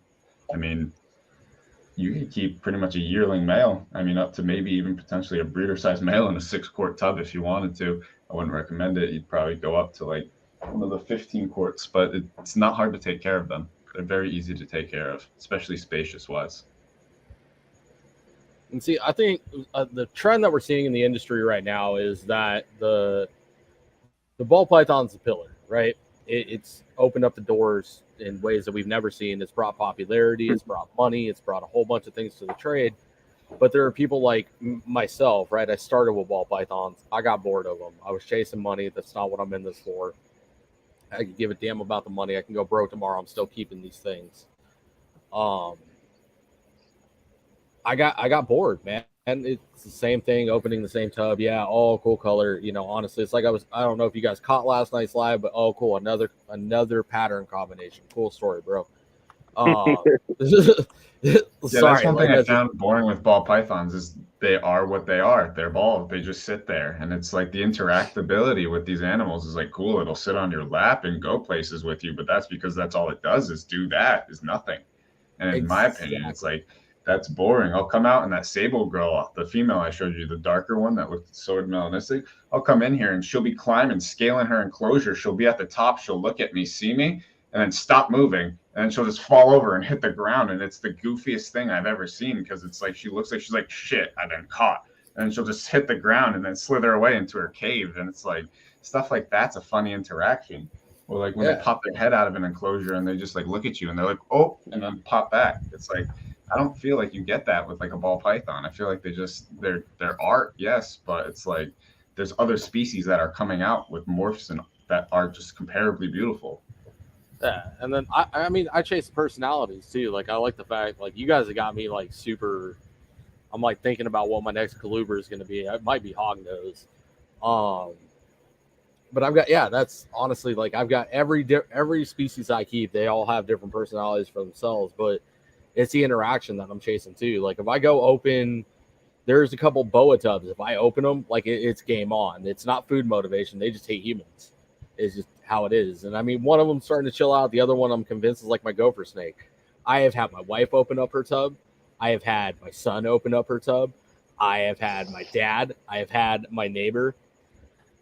Same reaction every single time. I'm just convinced the snake is either super scared of or just hates humans, which is fine. So that is a good point, but I would say for hognoses, you know that scared feeling you have? No matter how aggressive a hognose is, you will never feel scared holding it once you've actually like you not in any instance, whether it's striking, getting as mad at you as possible, hissing like it's microwave, like no matter what, that hognose will never be a threat to you. Like that I like that. It cannot hurt you. Like even if it went to go bite, they bluff strike like Nate said, but their their actual anatomy is not formed for them to open their mouth while they're striking like that. So their mouth isn't even made to open while they're striking.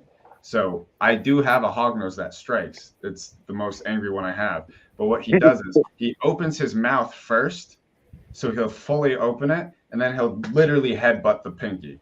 Like he'll headbutt it. So he'll do the same thing, and then he'll slowly walk his mouth over a pinky. But he'll sit there for about 3 seconds, where if this was actually in nature, his like little like cinematic like standoff would never work, and the pinky or mice or whatever would have ran away.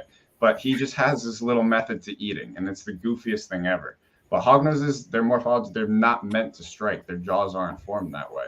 So no hognose, even no matter how angry it is, will ever like try to bite you and strike you defensively. I've not heard a story of it happening. All right. Y'all got to quit selling hognose. Like, time out. Stop. That's what I feel like they're doing. I'm gonna jump off of this shit. I'm gonna go back in the living room and be like, hey, babe, guess what? I'm gonna buy some hognoses. We're getting hognoses. Another fucking Talk to species. someone addicted to hognoses, you're gonna hear the same exact thing. Oh, that's awesome. No, I'm 100% sold at this point. Like it, yeah. It would be nice. Species. Because even like the smallest species that I keep, I mean, it's still like when it gets you, it gets you. Which I think it would be a fun snake for you then. What's the small species you keep? Probably corn snakes. Yeah, so like I said, the biggest female I had bit me, and it was about the size of this much of my finger. Like, and it was 1, 2, 3, 1, 2, 3, pinprick, not much. Didn't even draw blood. Like you really for them to get those rear fangs on you, you need them to bite like an area that's like right here or like right here, like a wide area, because they have like they gotta chew. So they gotta chew to get those fangs too. They don't like, since they're in the way back, they have to like work their way to get to the actual fang part there. Yeah, I'm not sure if anyone's ever seen a hognose eat, but they're very, very very slow. Like a lot of them, like they're very derpy and they take their time. So a lot of mine are kind of silly, and some will spin the mouse so that they eat it a specific way, and then others will spend a half hour trying to fit the mouse sideways down their mouth. Instead of like being a smarter species.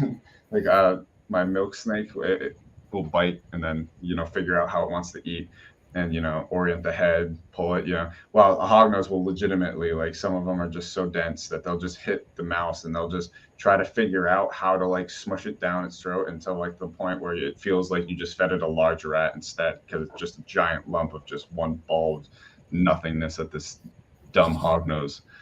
It's a fun species, but some of them are just the goofiest things on earth. Like, you're like, how are you the evolved apex predator in your area? That's what I wonder about ball pythons on a regular basis. Anyways. And do y'all do like shows for schools, or go out in the public and talk about the hognoses, or? So not currently, no. So my girlfriend actually wants to start doing I guess I forget if I don't want to put words in her mouth, but she wants to do like nature education, things like wildlife education, and get like those certificates like for being able to like breed indigos and stuff like that. So go all the way with it. So at that point, I feel like it definitely would be like advantageous for us to do that, because I mean, here alone we have she has fire skinks, she also has blue tongues, we have the Hondurans, we have leopard geckos, we have crested geckos here. Hognoses. So it's like I have multiple species here, but primarily the breeding ones would be the hognoses and the Hondurans. So I'm currently working with my oldest daughter. She's actually in middle school, and she's in a veterinary medicine program in middle school. Nice. So they have animals like right now. Because of the potential hurricane we had, we're housing 2 bearded dragons from the school. We're gonna take them back to school tomorrow because they were off of school for a couple of days. So I've already talked to the teacher, and I'm gonna schedule a day to come in and speak to the students about hognoses and just snakes in general. I offered to possibly donate a snake, but she came up with a situation where like during the summertime, families have to take these animals home because there's nobody in the schools to take care of them day to day. Yeah. And she goes, I've always had an issue with people being okay with taking snakes home. She goes, the best option we've had for reptiles is bearded dragons and lizards. So I think I told us like, well, let me come in here and there with my Hognoses and talk to the kids about them, and maybe even possible some parents, and start getting people comfortable with them. That's my babies first. are way harder to take care of than a hognose too. Like, but you know what? That's the thing. But you know, a lizard, I think people are more okay with a lizard than a snake because of everything else you hear about snakes. You know, so that's where her train of thought is. Yeah. That stigma correct. stinks too, because I mean, like if you think about it, and you even look at pictures, like a puppy or like a cat does so much more damage than even like a full-grown snake will with its bite. Hold on. And yet the stigma. My daughter says, you know, she goes, when they're taking care of the animals, they have gerbils. She goes, those things are vicious. Yeah, gerbils are the devil but themselves, they're man. cute looking, right? I mean, I don't know. Like, have you guys seen a lizard bite? Like when a lizard actually gets a hold of somebody? Like I've seen a full bearded dragon bite. I've seen a leopard gecko bite. I've seen monitors bite. Fingers? God, I've seen fingers, hands. Really? It's gnarly. So like when you think about monitors.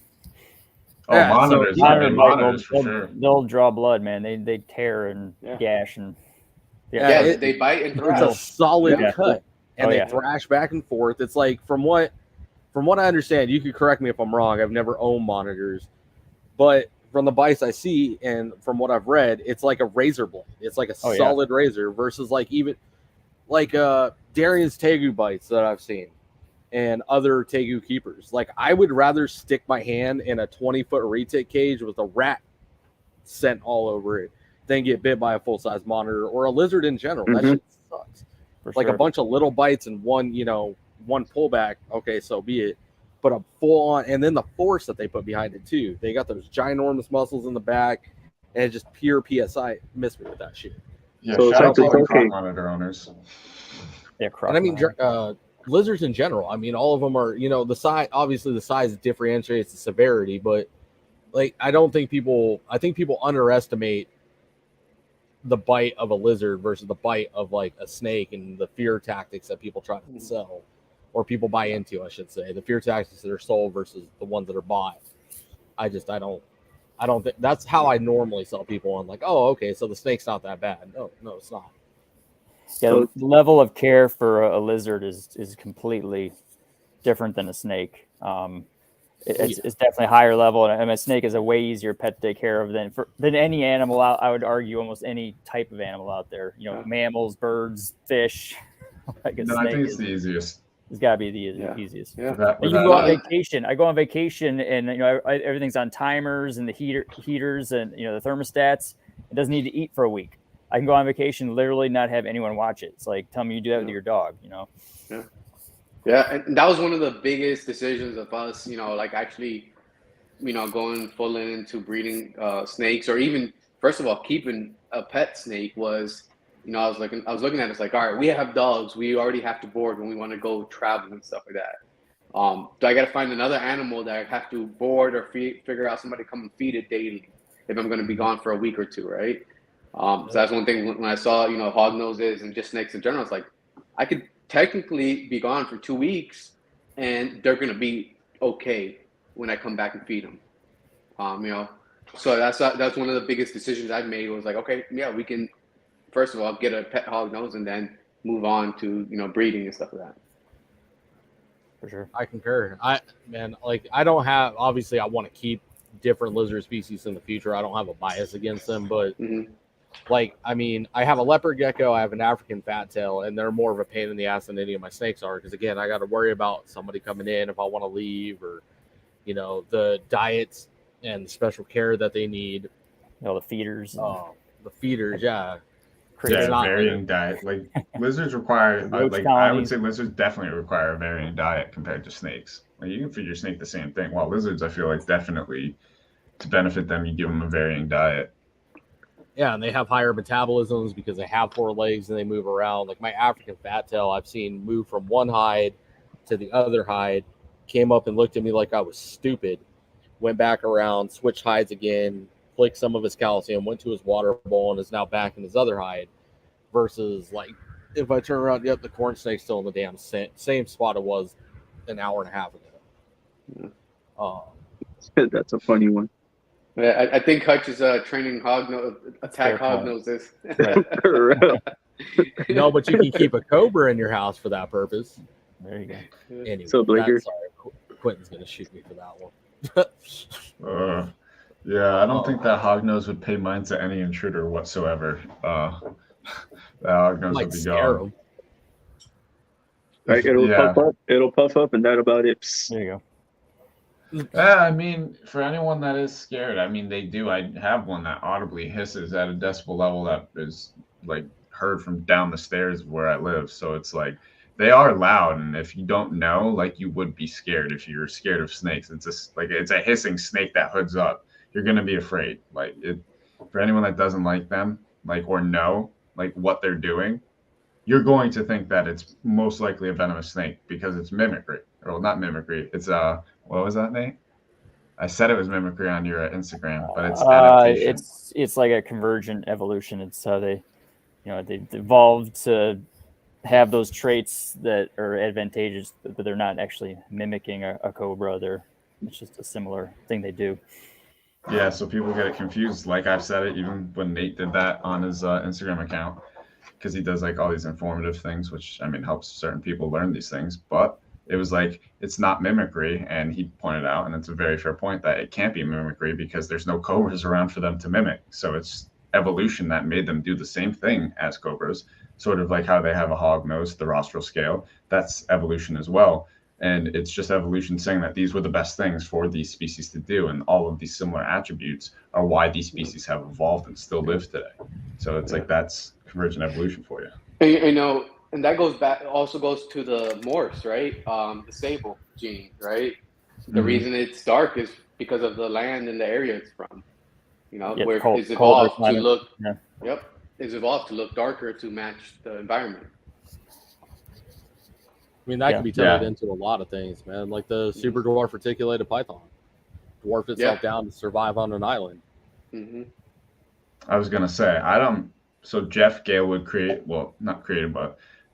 was the person who got Arctic involved in Hognoses. So essentially, let's say created. So I don't know if you guys have seen a super Arctic hognose, but it's a white hognose with black marking. So it's technically just a full gene of the Arctic. So it's both of them. And that animal alone is so stunning if you just see it, that it's like for that animal, it's just like a stunning animal. When you see it, you're like, how is that just one gene? Like super Arctic is my favorite gene. So it's like that gene alone though, like for that, if that animal was in the wild, let's say, if two of those Arctic gene animals that still managed to somehow still be in the wild produced a super Arctic, and that was in the wild and someone found that, I feel like it would be like an unfathomable snake to like discover, because it's a black-eyed white snake with black markings. And nature, like what, like my mind goes to, why did nature create this? Like, why are these genes real, and what circumstance would that hognose with that phenotype need to exist? But that's what nature created, and like to me, that alone is amazing. They wouldn't exist because they would get eaten. Exactly. It wouldn't blend in at all. It'd be just like your favorite morph leucistic. But the Lucy was found at a national park in the wild. Oh yeah, first Lucy. Was it? Yeah. Yep. That's and albino a zoo. Yeah. Yeah. My Lucy is really, really angry right now because she's in shed. So, have you guys seen a Lucy hognose? They're super beautiful. Nate doesn't like them because he calls it the deleter gene. Because you guys know what leucism does. Yeah. You breed a Lucy Nate, with anything. I agree with you, man. I think it's people might hate on me, but it's a dead-end gene. Oh, it's a beautiful snake. It looks 100%. It's a beautiful snake, but there's limited what you can do with it. Yeah, if you're going to super put it Arctic into a project, Lucy's are cool. Cancel everything out. So yeah. Well, I mean, when you combine super Arctic with leucistic, it takes the snake and turns it into a translucent glass-colored snake, though. So it's no longer a white snake; it's like a clear snake. When it's smaller, but once it gets older, it gets white. It just has the black eyes. No, they still have translucent scales too. A lot of them at Jeff's on their bellies. Yeah. Well, he's not saying they're not clear. It's just that there's like a sheen to it that makes it look. Yeah. Gotcha. Like a iridescent clear. Yeah. I don't like that terminology though, dead end, because They say the albinos dead end in the ball python. That's why. Yeah, but leucism, here's the thing, like in hognoses, it's not some ball pythons. A lot of people say that they don't like Ball working with pythons, you albinos can combine because multiple it's a dead genes end. together and create blue-eyed Lucies, though. Like in hognose, like you have in ball pythons, I think there's like at least 4 or 5 Lucy genes, like to like make Lucies. In hognoses, it's just one. It's just leucistic. So it's like you have the het recessive leucistic. Like I have one. He's a complete ass because like Lucies and hognoses just have huge temper problems, but the female's okay most of the time. But like the het Lucies are like that's the thing. Like in our industry, like Lucy is like 10 times more expensive than it is in ball pythons. So like they're like I understand where they're coming from, where they're saying dead end. It's like Lucy is Lucy, that's all it is. And like at the value and price point, like a lot of people don't consider it to be like worth it, because it really is just like you're getting a white snake, or you're getting a normal snake with the gene for the white snake, and that's it. You can't do much else with it, which is why it's understandable why some people consider it to be, like they said, dead end. Dead end to the breeder, but not dead end to the hobby. Not to the hobby. I say the same thing about the Bell complex and the ball pythons. You know, I hear that a lot, that it's a dead end snake. To the breeder, yeah, because you're going to end up with a white snake. But for the hobby, it's still today the one, if not the hottest selling genetic combination for ball pythons.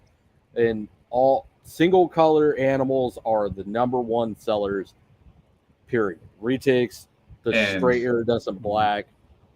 I'm sure sheer white hogs sell like hotcakes. All white ball pythons, all black. It's hard to sell hogs that are Lucy's though, because in our industry they are ridiculously expensive. Do you know how much a Lucy in our industry costs? No, a female starts at about 6, and a male starts about 65. 100? 100? Yeah. Yes, 100. Oh, shit. Okay. Yeah. So you want a visual? You're starting at about 6 G's. Yeah. So is a pet? You know, somebody's looking for a pet. They're not going to go spend. Most pet owners aren't going to spend the $6,000 on the snake. That's like a pet for a rapper. You get a snow for $600. So and it looks a little bit less like what makes it 6 G's? What makes it 6 G's? Yeah. What makes it worth $6,000? It's a newer morph. There's like less than 500 that exist. Yeah. Okay, like that's about it. The blue-eyed Lucy in the ball python started the same way. It was up in the tens of thousands of dollars. Oh, wasn't it insane at first? Tens upon tens. Yeah, and then here we are several years later, where I could go pick up a bell for wholesale for $150. Yeah, about 3 or 4 years ago, Hognose Lucy's were probably about 10 G's, and now they're coming down to what, like 6, like I just mentioned. 6, yeah. And that's retail. I can tell you right now, you could find one for cheaper, like if you looked around. So it's like you could definitely find one for less than that. So, but it's still, oh no, you're still paying at least $5,000. Yeah. So it's not like you're gonna go find one unless it's your best friend and you know someone. Like you're not gonna find one for that cheap.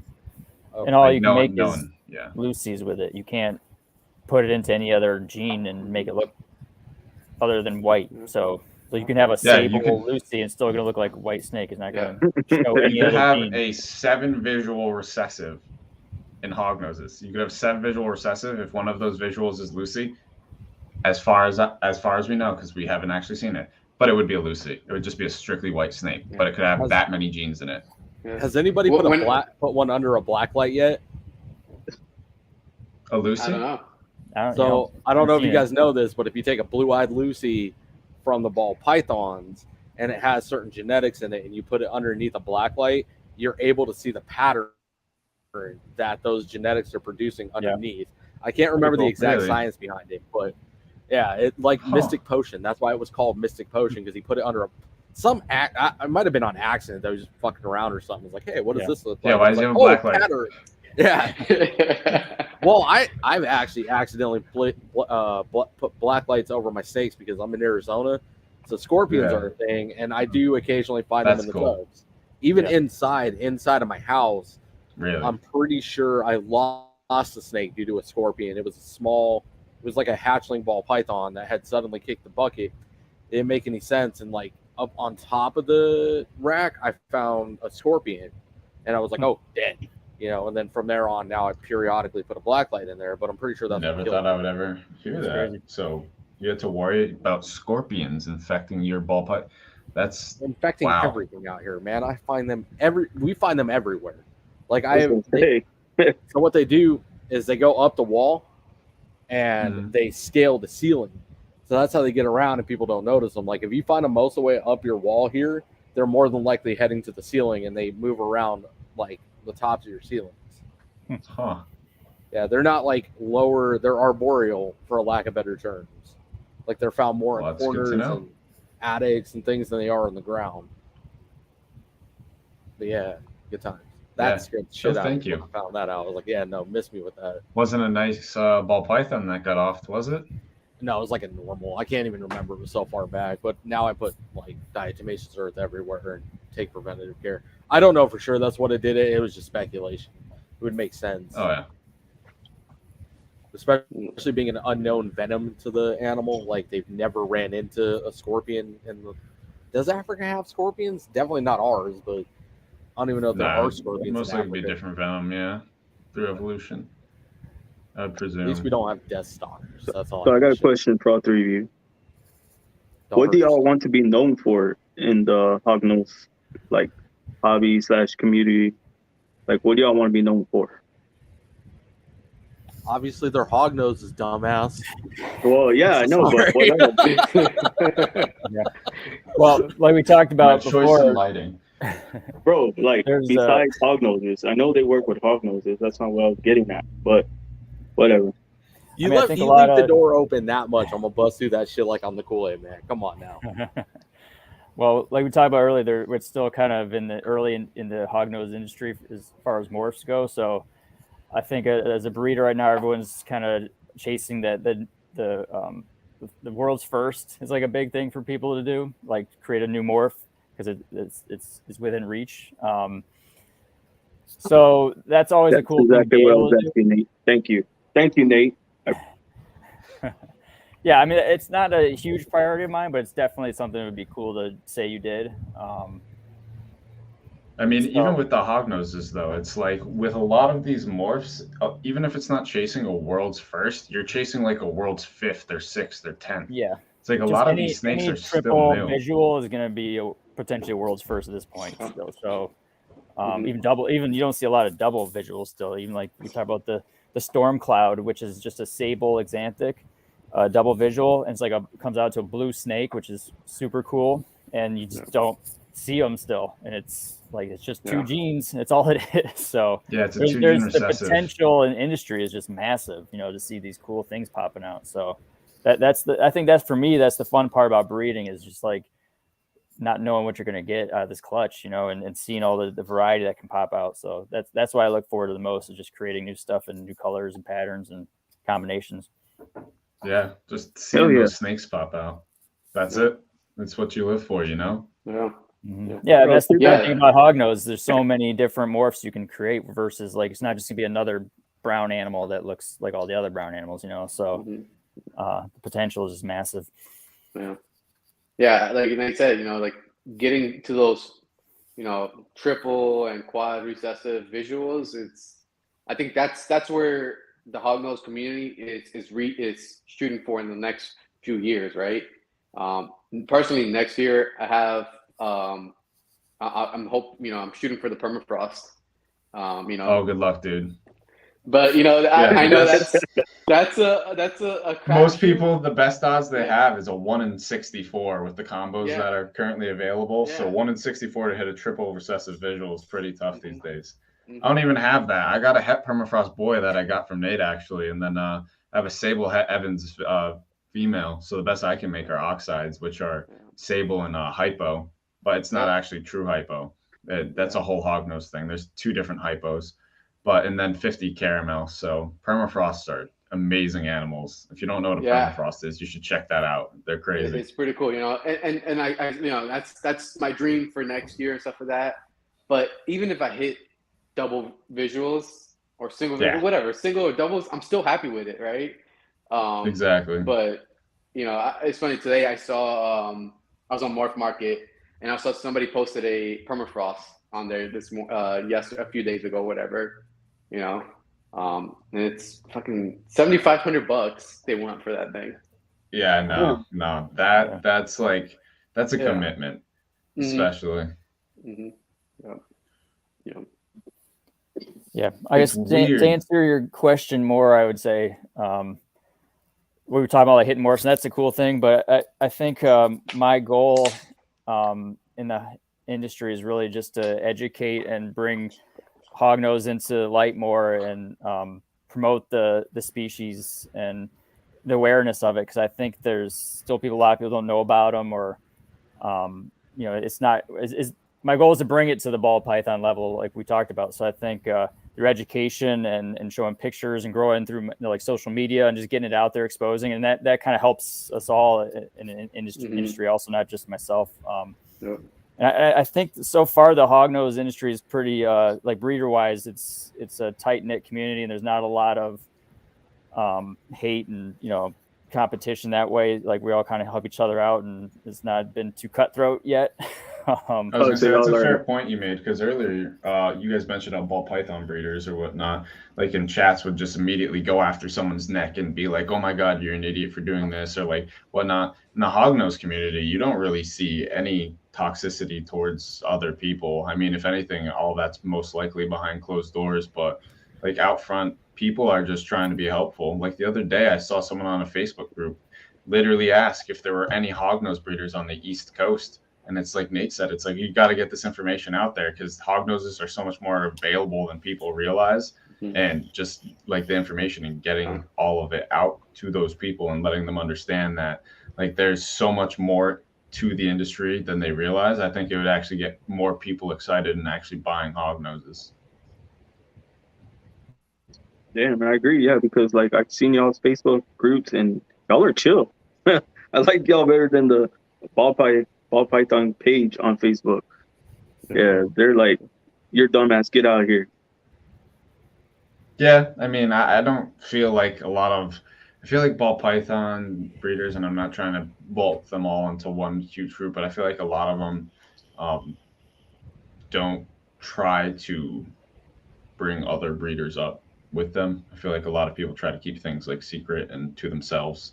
And in the hognose community, I don't feel like that's there. I feel like all of us as like breeders and whatnot try to provide other people with as much diversity in genetics, and just trying to allow all of the species and trying to actually provide more healthy animals by like crossing with each other. And it's like we try to help each other out because we all appreciate the animal for what like they are, instead of like trying to have a competition of who's going to have the best and like who's going to make the most money. So it's like it's kind of cool to see that all of these people do it this way. So to add on to that and kind of like give a different perspective of it, I don't know like how far back in the ball python game you guys have gone, but I've gone like way back to the OG days, asking like what it was like when they first came onto the scene, when you had normals, pied, and yellow bellies, right? Back, yellow bellies used to go for like $12K, dude. Now they're like pennies on the dollar. This is as new genetics are coming in. Back then it was cutthroat. I mean, it was like getting into like the diamond selling game, bro. Like you fuck around and get killed type status. Not actually, but like that's what it felt like. They were all out to kill each other, hurt each other's names, who was going to get to what first. And throughout the time, and this is what I mean, like the ball pythons of the pillar, to get even more in depth in that. Like when I say they've opened doors, they haven't just opened doors. They're the trailblazers. They've kicked that door in, and I believe that back probably even 5 years ago, ball python breeders were quick to smash on each other, hate on each other, not give the information that's needed. But like today's day and age, I would say probably 90% of ball python breeders are like you guys and us, where they're more open now. Like for example, right, one of the local guys here, he's a big name, not big on social media, but he's a really big name. I went to go buy cocoa from him, right? Didn't think anything of it. Thought it was just, this guy's a big time. He's not going to give a shit about me. It's just going to be a quick transaction, right? Grab my cocoa and go. Stops me. We chit chat for a minute, and he goes, "Hey, why don't you come in? Let's go look at the collection." Shows me his entire collection, not just one, not just two. Like, hey, here's my badass shit you're never going to have. But hey, look at these little things that I'm working on to make them into big things. That's one of the tricks that you can do. Here's another trick. showing me organization, all kinds of fun tips and tricks.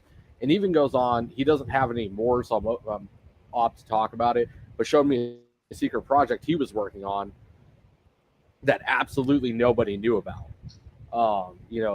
which is super cool. Like it would have been a world's first, like a literal world's first, and it would have been a game changer. But he doesn't have time for it, sold it off. It's somewhere else. I still don't feel super comfortable talking about it because of what it is.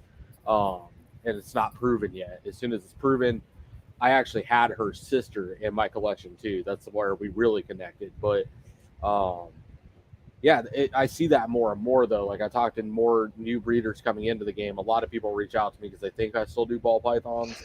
So I refer them out to somebody that's been doing it a while, that I know is like, hey, this guy was open with me. I hear it from them a lot, like, oh, so-and-so led me to so-and-so and such and such. And, I think it's more open today than it's ever been.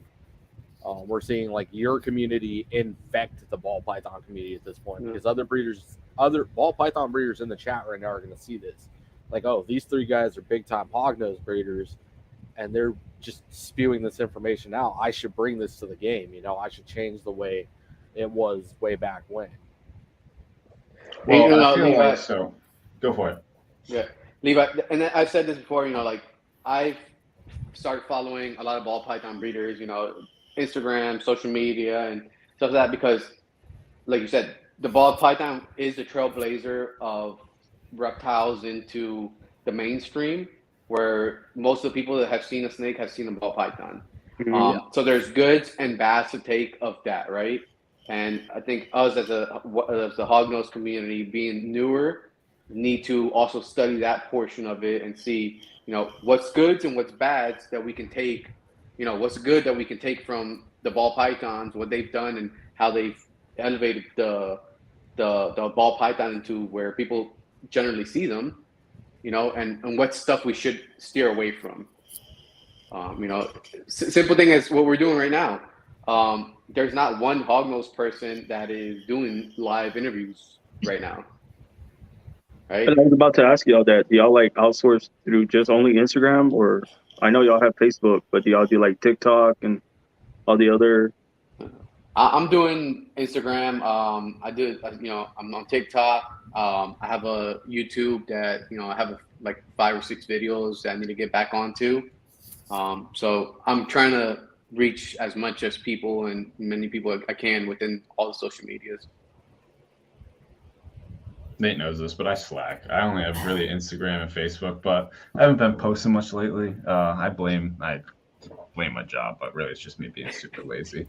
But it's like, no, it really is though. It's like I know. It's like, how hard is it to just take a picture? Well, even on Instagram now, you can't even post a picture and it gets popular. It's reels these days. It's like one reel could blow up. Like I've had some go to like 30,000 views in a matter of hours, and then I've had some make it to like 30 views, and I wonder if even it made it to my own page. So it's like trying to get all of those avenues and trying to realize how algorithms work, just tough. So it's like first you got to figure that out, and then if you get inconsistent with it, like myself, I feel like Instagram will just throw you to like the side and you just get no exposure whatsoever. Yeah, especially on YouTube. Like once I started the YouTube, I was pretty consistent on the 5 videos. It's like back to back. And I started doing a little bit of shorts and then did another video, and I didn't see as much traction as I was when I was consistent. So it's a good and bad thing. Like you can hurt yourself if you start too early, and I think you don't have that commitment to it because you're gonna get thrown to the side by the algorithm. Yeah, I primarily just do Instagram right now. I've been focusing on building that up, like Brandon was saying, reels is the way to go. I've been focusing on doing those and, gaining followers. And that's kind of my goal. It kind of shifted also as a breeder. It turned from a breeder to more of a content creator, which I enjoy doing. And I think that just helps get the good word out on reptiles in general. It can help anyone, the whole industry as a whole, not just Hognose. So that's something I'm been focusing on, is really building the social media side, not just through Instagram currently. That's a good point you made, though. like about taking care of like the whole spectrum of reptiles. It's like he has a very reptile centric page, and he goes herping and kind of like shows that aspect of it too. So it's not just solely like hognoses. And I feel like if we are able to like get hognose exposure out more, and then the other species that we want to work with, I feel like overall it'll just benefit everyone. Because like success with the hognoses and having those become more popular will allow us to then expand with the other species that you guys asked us if we would work with. So it's like that'll help the industry just grow overall, and hopefully just someone else will get inspired like we most likely were. I mean, I feel like all of us each had a moment where we were like, this is like, we really want to do this. And I feel like one person, even if like during this video, they say that, I feel like that'd be really cool if one more person was like, I want to try, like just give it that go. Mm-hmm. And as we're talking, my co-host is dropping y'all's links in the I see it. Thanks, man. Thanks, I appreciate in the comment section. Yeah. Trying to get y'all out there because y'all should be. I mean, y'all have incredible knowledge, man. Incredible, and the way y'all can get off each other. Yeah, it's awesome. Go ahead. You know what Mello was saying was like, I think just in general in life, right? Like, personally, in my career, in my business, I welcome competition. Because I'm personally like, if I see somebody else doing it better, let me figure out what they're doing that they're doing better. Let me learn from them, right? I think that mindset of I'm gonna be the only one person doing it and I don't want no competition, eventually you're gonna die out and you're not gonna better yourself. No, that's fair. I mean, for anyone who wants the easy way and to think that you won't have any competition, it's like there's one person who's working their ass off 1,000 times harder, who knows there's going to be competition, is preparing for that. And it's like, not to say that like decreases people's motivation, but it's like some people just want it more than others. And I don't feel like most of the time the people that are money hungry are the ones that end up succeeding, because it's very hard. Like, people don't realize like those are the short-term people that will lose a clutch in their first season and then decide it's all over and that they're not going to make it, or like just so many different things. Like my first season, I had slugs. It's like things like that happen. It's like you just got to keep going and prepare for it. It's like you have to have an actual passion for it and not just want money, because a lot of people do come into this industry seeing it as some sort of investment, and it is, but at the same time, it's like these are living beings and you need to be able to actually put time into taking care of them. And certain people just don't understand that, and they can't connect with the animals on that level. Yeah. Now that comes into this question, because you saying that right now, it's like, what would you say to a new up and coming hognose breeder? What would you tell them? It's not easy. Expect failure. It's not, everyone, like you talk about, people think it's just like, buy 2 snakes, put them together and make babies and make money. It's like, that's not how it works. It's not all, butterflies and rainbows, that's for sure. But that's a good thing. I think that's what thins the herd out and separates the successful from the not successful, and like in any business. Or someone who just like, I'm just going to buy adult snakes and breed them instead of raising them up from hatchlings and getting that full experience on the husbandry and the things that can go wrong. There's a lot that can go wrong. That's fair. Not just with breeding, just with, keeping in general, with diseases or husbandry issues or whatever that pops up. So I think people try to fast track too quickly into this hobby or into the business side of the hobby. And that's where they really go wrong. And that's the problem, is there's no barrier to entry into doing that. Like, you can literally, I saw a pair of adult hognose snakes pair for sale today. Like you could pick up on for $800, and there's a breeding pair of snakes right there for you. So, so it's tough, but so my advice would be to don't do that. Much as I would say appealing as it sounds, and buy a couple of hatchlings, raise them up, learn as much as you can, and then once you're comfortable, start small. Don't start with 10 breeding pairs at one time, because that's a recipe for disaster. I'd say that's a necessary journey for sure. Is like Nate said, as tempting as it is to start off buying the adults and just getting into it and just going gung-ho, it's like, as I feel like all of us as breeders, we took that path of just getting baby hatchling hognoses and having absolutely no idea what it was going to be like. and then seeing as they grow and their temperaments and how they are and how they evolve from a baby to an adult. So I had hissing babies that would absolutely refuse to even acknowledge my existence before. And now they're the sweetest adults who will just hang out with me no matter what. And if you get adults like that are super nice, or you get super mean adults, it's like you don't get to experience the hognose grow.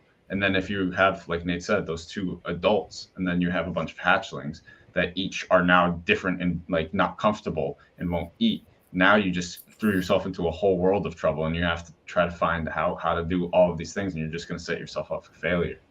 So it's like definitely start off. I mean, I'm not saying you can't do it. Obviously, someone who with experience in breeding snakes can probably buy 2 hognoses, breed whatnot, do whatever, sure. But if you're coming into the hobby as a new person, just get a couple babies. Find a project you want to work on and just get a matching pair. Don't, I would say, and this is a recommendation, I would say for your first pair, don't buy POS hets. Buy, if you want, 100% het something. Because people who buy POS sets, I feel like, on their first pair, and then it doesn't work out.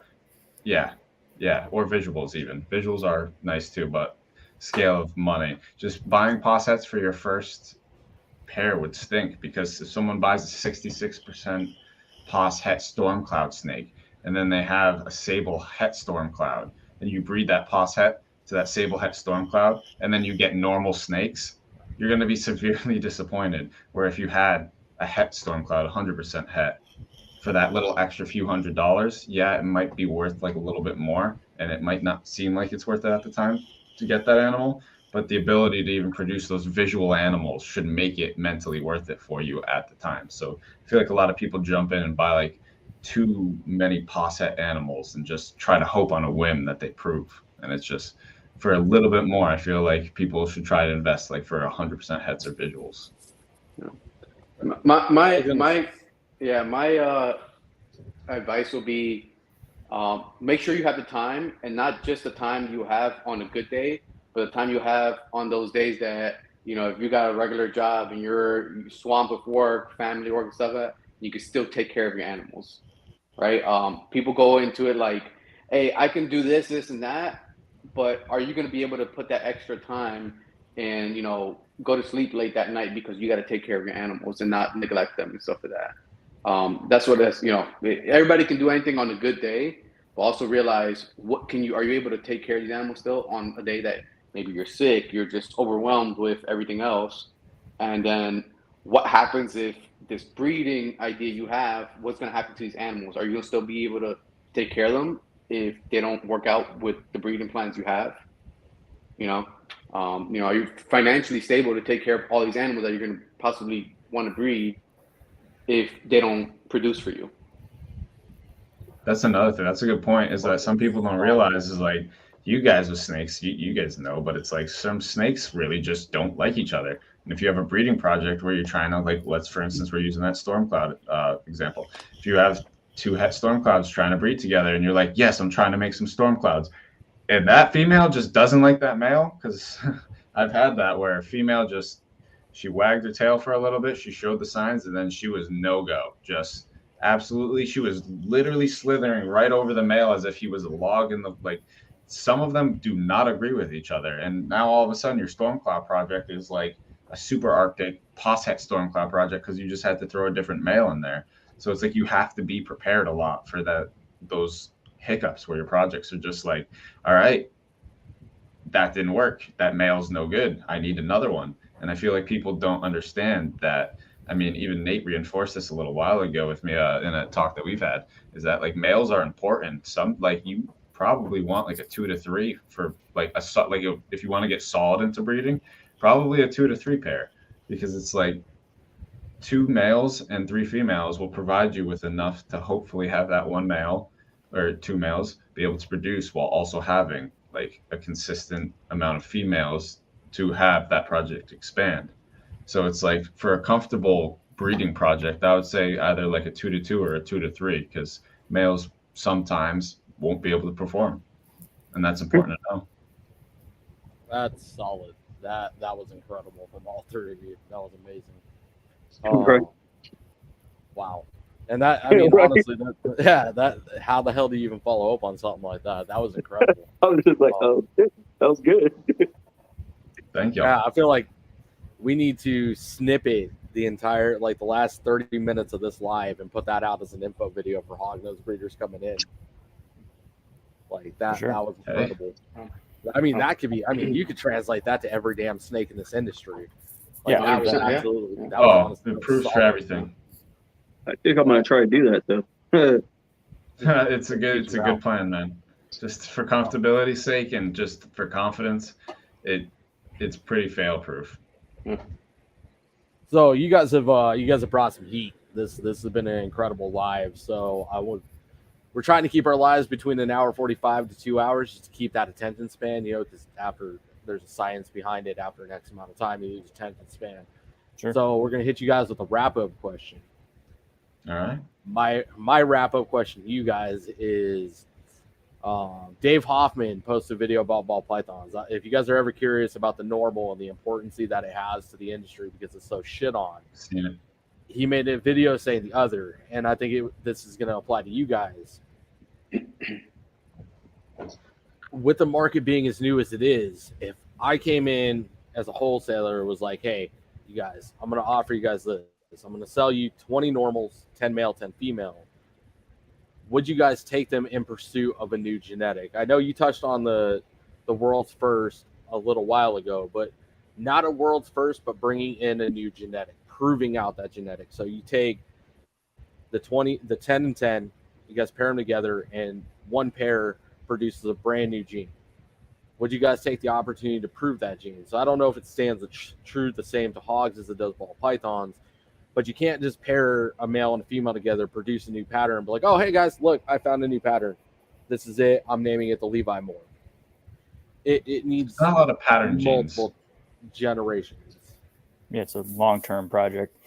Yeah.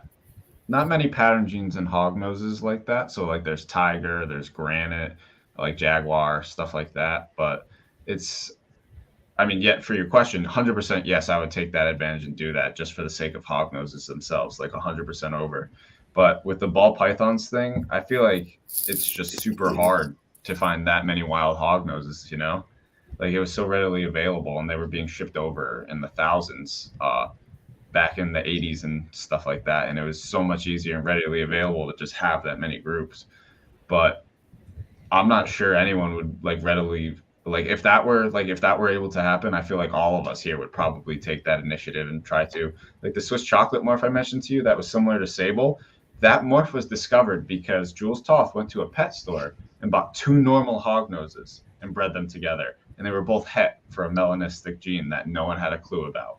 So yes, I would 100% take that opportunity to try and find a specific or special gene. It would 100% be worth it. And for sure, I would take it too, and not just for the, portion of finding a new gene, but also to outbreed the bloodlines. If I could bring that many wild hognoses into my collection and be able to outbreed them and mix current morphs, just for that reason. But if I was able to find a new morph, for sure. Okay. Yeah, it'd be cool.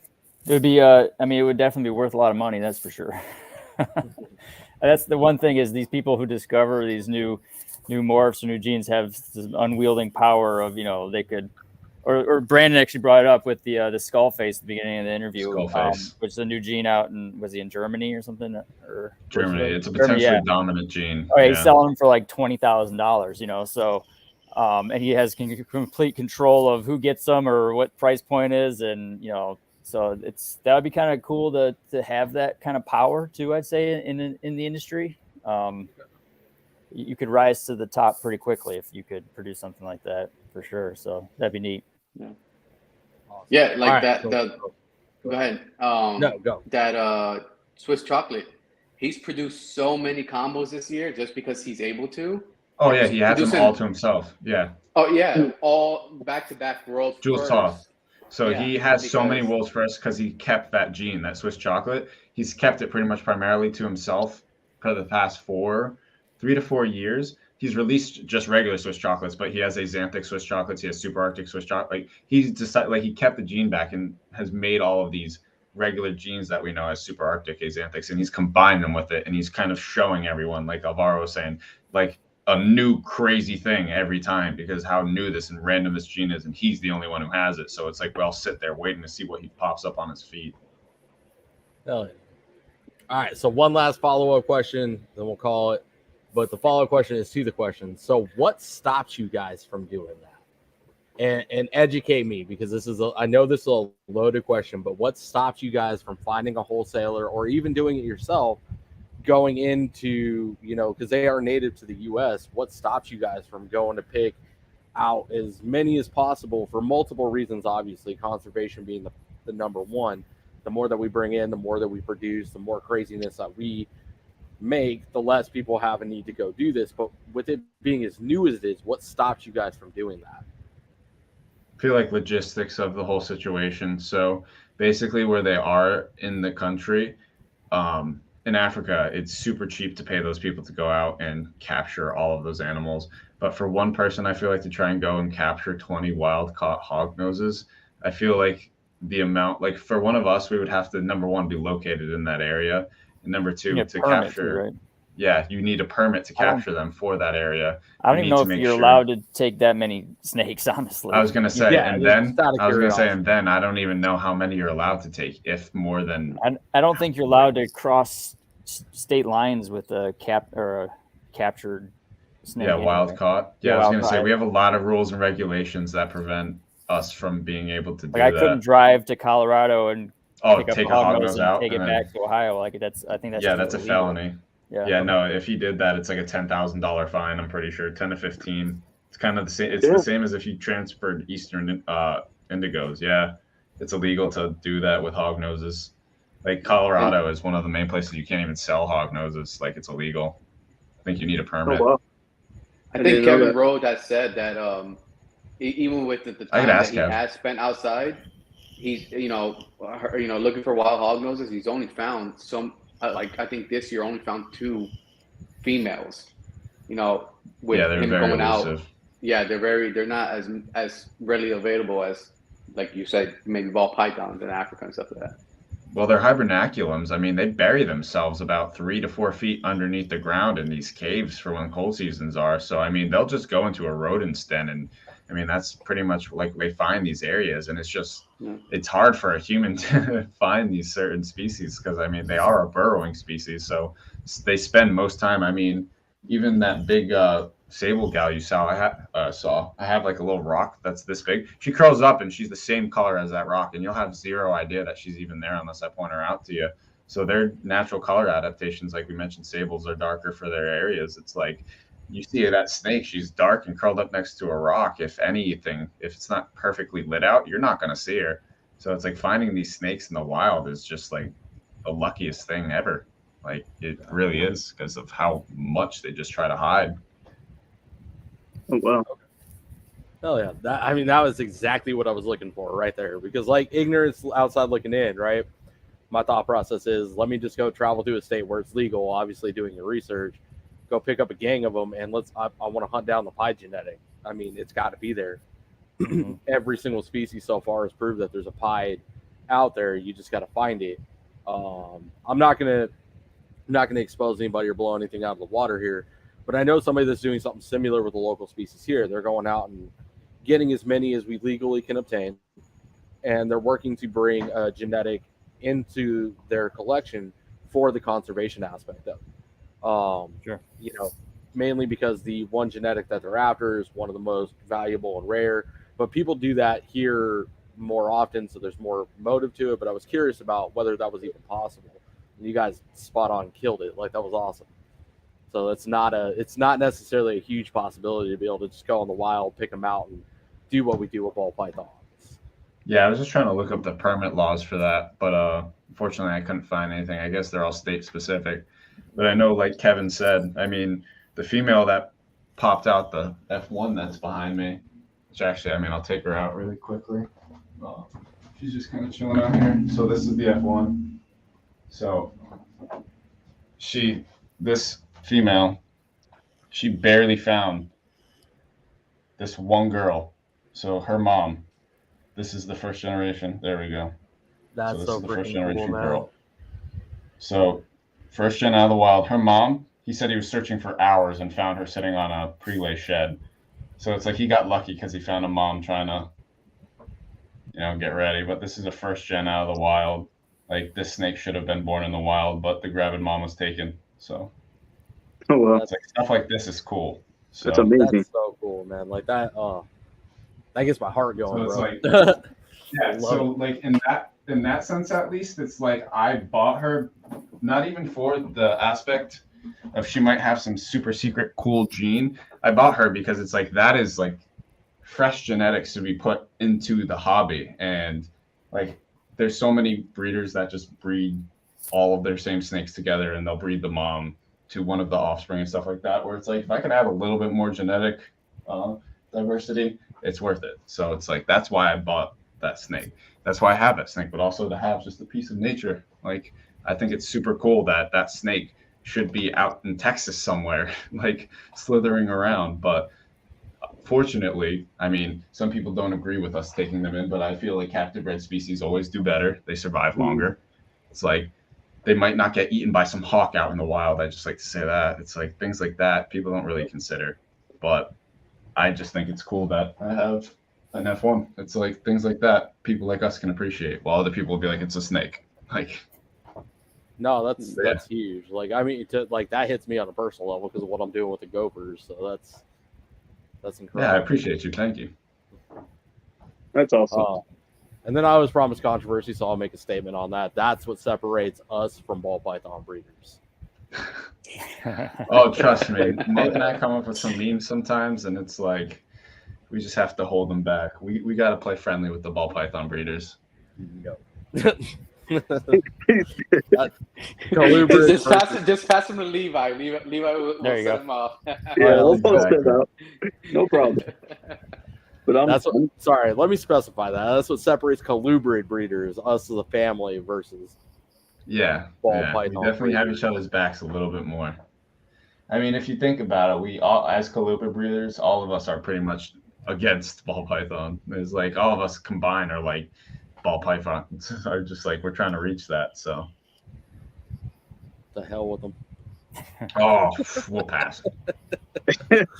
Yeah, Levi's not a big fan of ball pythons. As me, I have a little bit of everything like you, Mello. I breed Hognoses, leopard geckos, crested geckos, bearded dragons, sulcatas. I just got a pair. Sulcatas, good luck. Yeah. I just got a crab too.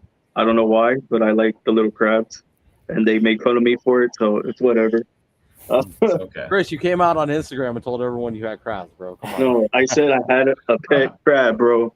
God, you told us you got crabs from a dude at Petco. I said I got it from a dude from Petco.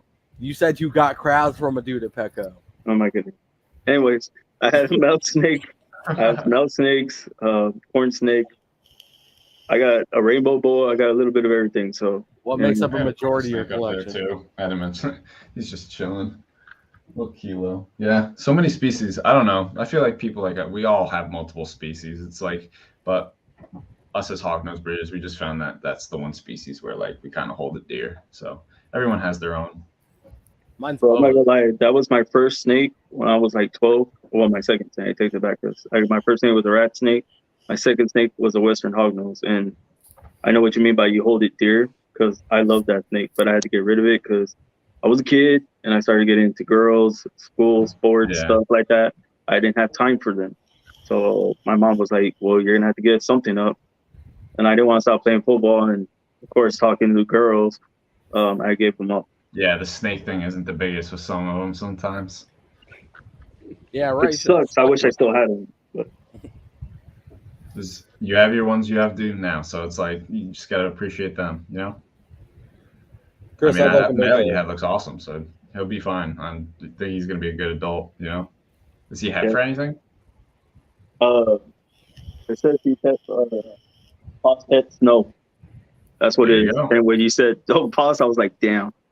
Well, no. That's the thing is like, for the extra money for us, it's just like the comfortability. It's like, because Posset Snow. So I'll take one more snake out because she's a pretty one. This one's an Arctic Yeti, so it's a Arctic albino axanthic anaconda. And talking about possets and stuff that, when you're talking about like new people, new breeders and stuff like that, it's like, don't just go on Morph Market, type in the morphs on the calculator, and it's like, I can get this snake. Because realistically, the genetics doesn't work like that. There's such a chance, especially with possets and stuff, that's like, I'm gonna get this note and make these, Let me Solo that man. I am. Oh my goodness. Oh, that's sick. So her in the light kind of gets a little too bright, but yeah, she's translucent and see-through when the light hits her. So that's amazing, bro. Yeah, so she's silver colored, but it's like people don't realize that this is it's hard to. Yep, there you go, bro. That Hognoses can look kind of like this. So I had a quick question for both of you guys, Melo and Nate. What was the first morph that caught your eye in Hognoses? Snowburst. Like, what made Snowburst? No, or snow in general, probably. Snowburst, 100%. Snowburst. Yeah. My first snake was a Conda Het Snowburst.